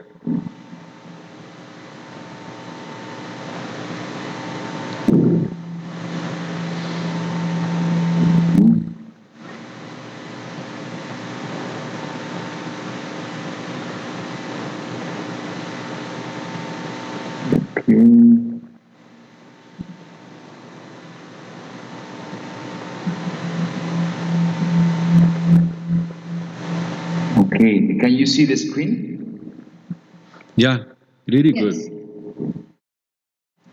So I'm going to talk about tractional retinal detachment in diabetic patients with glaucoma. So it's a patient, we're going to start with this 23-year-old patient with type 1 diabetes. We started with the right eye, which had more complicated tractional retinal detachment. Well, I tried to apply the retina as best as possible. As you can see, all the traction, all the retinal detachment present. The visual acuity in this patient was like a light perception. Actually, the left eye was the better eye, and I need to improve the vision of the left eye. So I just want to show you what I did to the right eye first. Put some laser and finishing with silicone oil. Then for the next surgery, the left eye, I'll show you in a couple of seconds. Okay, the left eye. So we start with it was a cataract present, actually cataract, hemovitreous, tractional retinal detachment, not as severe as the right eye. And we performed a phaco-vitrectomy plus a peeling of internal limiting membrane, plus endolaser, and gas bubble was performed. So right now we are using some triamcinolone for perform a vitrectomy and remove some membranes around. So you can see a big hole lateral. So we also did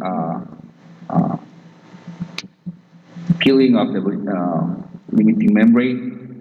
It was really tough with a retinal detachment, presence of fluid under the retina, and also because of the type 1 diabetes is not easy to remove the IOL. It's really complicated. You need to perform 2, 3, or more movements to peel. Sometimes you cannot, it's really attached, and in that, if that happens, like Andre Juca mentioned, better is less is better. Then finishing this procedure, put some laser. So the thing is that finishing this procedure, this is the next surgery. We put a month later, actually, the patient presented an acute glaucoma after one of his dialysis.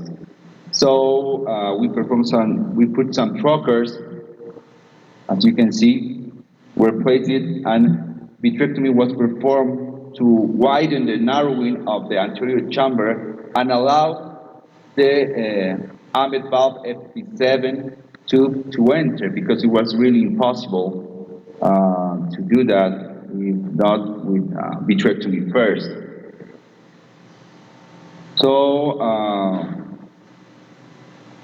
that's a really tough surgery, because it was actually the best eye. The other eye, the right eye, was light perception, and we could control the IOP with eye drops, so it was not a big deal. But with the left one, we put AMET valve.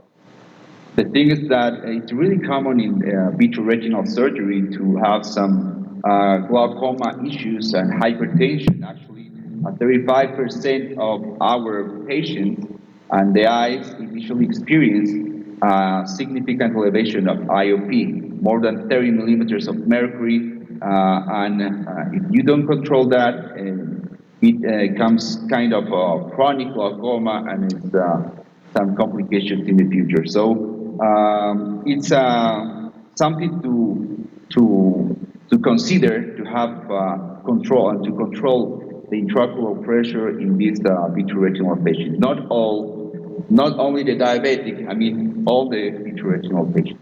That was my case. Thank you. Very good case and good outcome at the end. Congratulations. Would like to comment? Yeah, I would like to ask something. Beautiful case, Dr. Sakamoto. Thank you.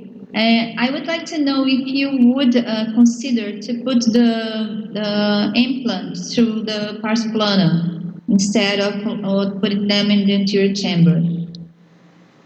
Yes, because there's no vitreous. Sometimes I could be a pars plana, but in this case, probably was really complicated to me to put in pars plana. The eye was really a big. It was really hard, and but in some cases I put in pars plana. Yes, no objection of that. Okay. And do you always perform the limited IOM under carbon, or sometimes you do it without it? Because sometimes it's tricky because if the IOM is very thin, purple sometimes disturb the pulling. That's what I feel. I used to do it too, but sometimes I have this feeling that sometimes it can disturb us. But it's yes, easy.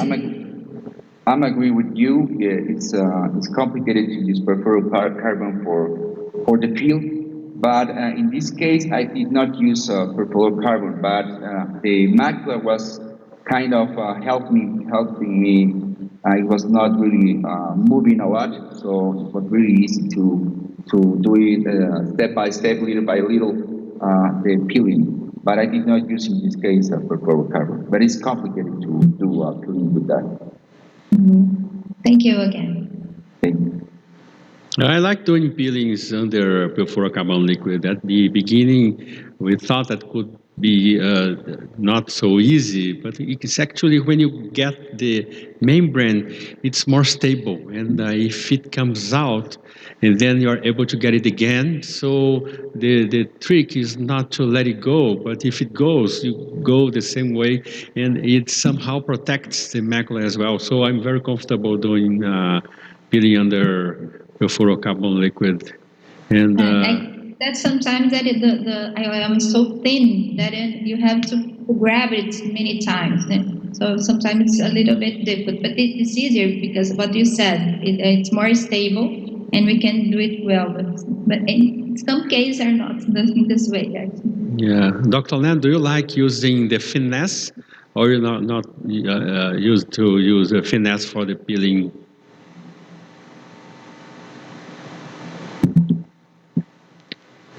So I think Dr. Lin left for a while, but so now I would like to call Dr. Nageswar to present his case. Do you want me to show your video here, Nageswar? I don't hear you, Doctor. Yeah, Nageswar, can you listen to me? No, are you here, Nageswar? Yes. Do you want me to play? Do you want me to play your video? No, I will play that video. Okay, that's fine. But the thing is actually why I'm not getting my screen. Okay, so you are ready co-host, so you may play it whenever you want. So if you want to share your screen.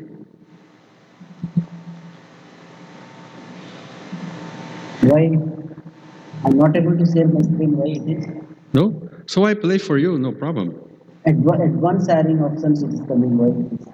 Because if you play, then I may find problem in it. Okay, I will share your screen here.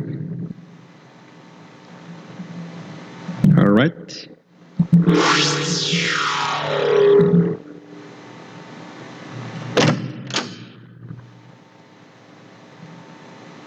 This is the case of old retinoids surgery with intraretinal cysts.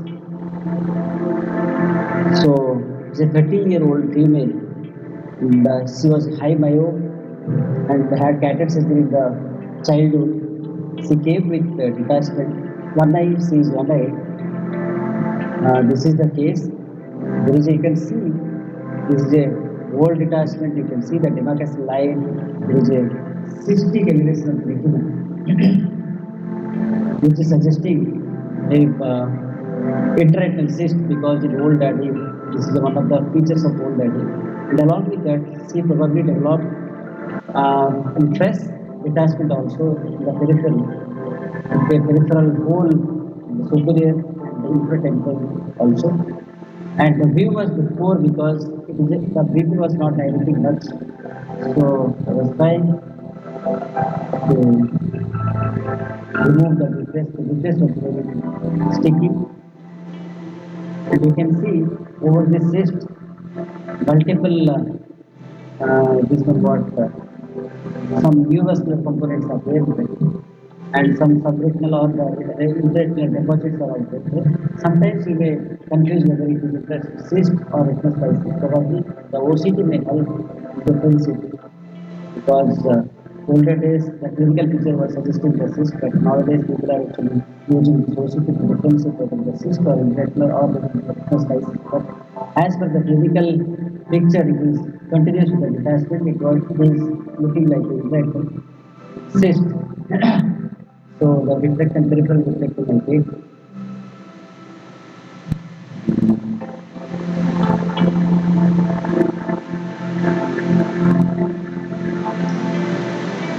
You can see this was participating in the cyst. And the superior, the spare, the fluid exchange was done to settle the retina, peripheral retina.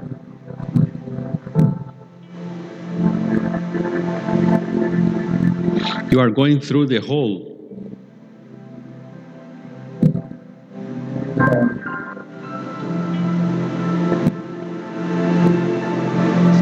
Laser has been done as usual in the book. And nicely the butter line is there here. Usually there is a pier which is being laser here, situated, and inject the end will get silicon also to the retina. But the cyst remains, I did not touch the cyst. Usually it is recommended like that. And after 3 months, you can see the cyst size is much reduced, gradually it is reducing, shrinking. The vision is improved to 6 times. So the classical teaching is actually this would not be unless until actually it's troubling with the settling of the detachment, we can handle a place most of the time. One should not touch the intraretinal cyst. Usually that settles on its own once the detachment settles. This is what the teaching. And I would like to have any comments from my senior colleagues. Great case, Nagaswar. The cyst, after the post-operative period, you said you show the retina is attached, but the cyst is still somehow there. It is shrinking, but the hole is closed. There is no more hole or any detachment. No, usually the cyst actually after the retina settles, usually the cyst reduces in size. So one should not touch because once you touch the cyst, you may do some previous changes to problem. Ideally, the cyst remains as it is at the end of the surgery, but gradually it settles. All right.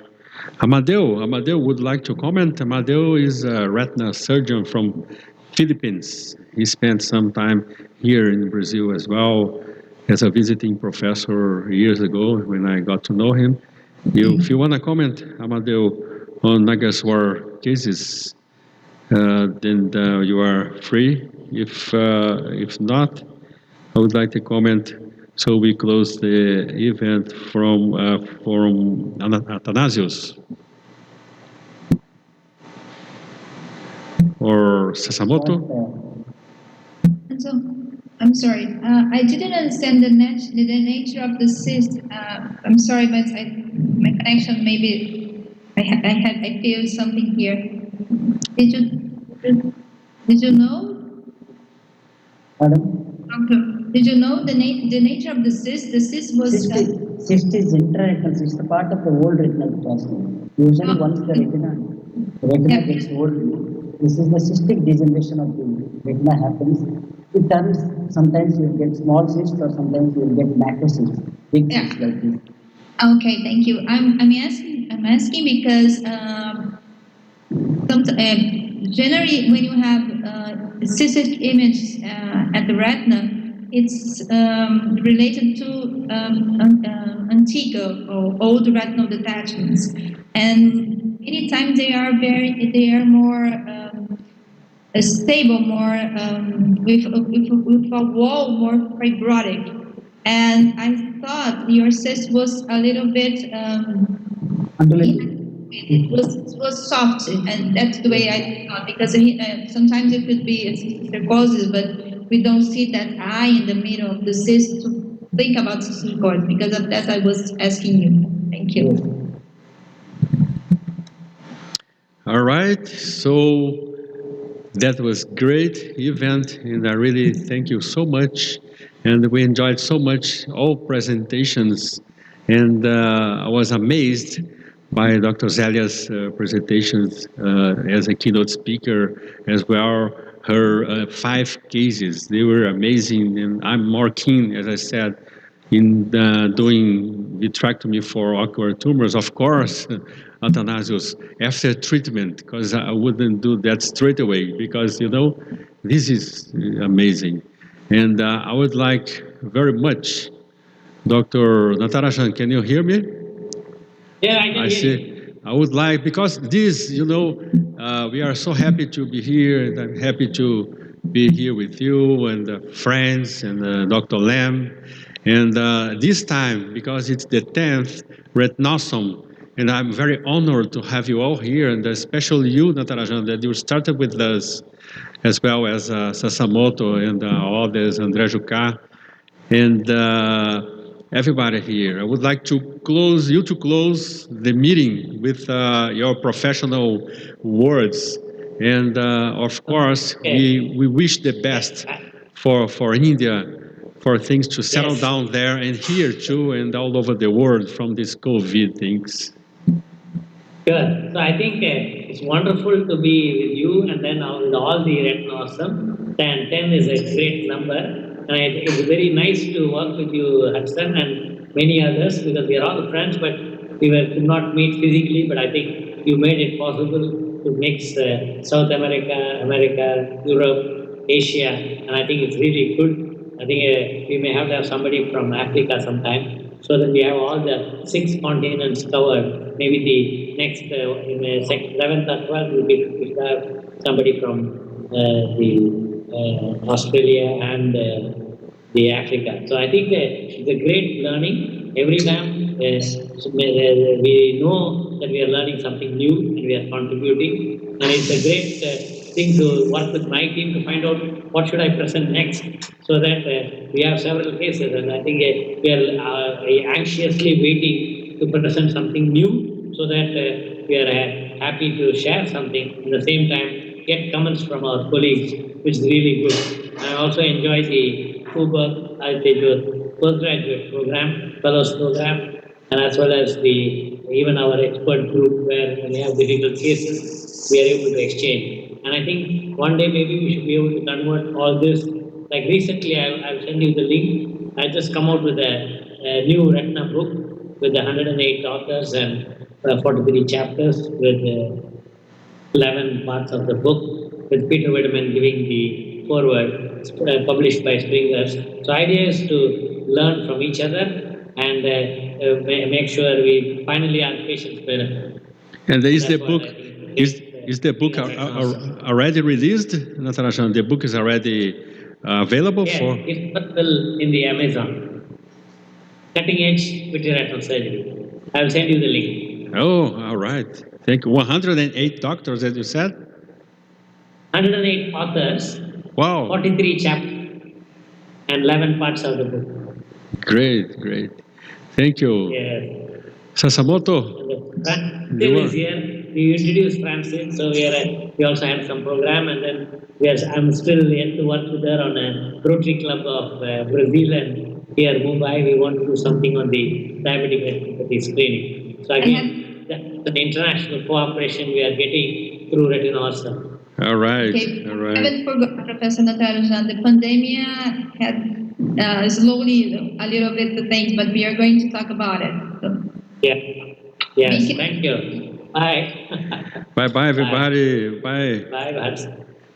Nice see you. Have a good weekend. And next week we have the cake. Three cheers and enjoy the beer in the morning in Brazil for the 10,000. Just and I just wanna, before we end the program, Vibehab has an emergency, so he could not catch up with us, but Vibehab just got in just to say hello and to say goodbye, because it's important that with that we started the thing together. You know, Vibehab is since the beginning. So Vibehab, welcome, and thank you for showing up. Thank you very much. I know that you had this emergency, but we are so happy that we are into our 10th Retinawesome, and I'm so happy that your kid is better now, so everything is okay, and you look good. Thank you very much. Well, thank you very much. Thank you. It was a great session, and I learned a lot from all presentations. I was hearing them on the audio mode, so I was multitasking things well. All right. So goodbye, everybody. Goodbye, Dr. Lam. Have a good... It's probably too late. Dr. Lam is probably sleeping because it's probably past, it's probably Sunday there. Okay. It's 10:30. No, it's 10:30 in Hong Kong. 10:30. Yeah. 9 o'clock in India. Yeah. 9 p.m. Okay, 1 hour before. Bahiba, congratulations. Congratulations for your baby. Thank you. Bye-bye. Amazing. See you. Have a great weekend. Valentine's Day. Happy Valentine's Day. Yeah. Obrigado. Obrigado. Obrigado.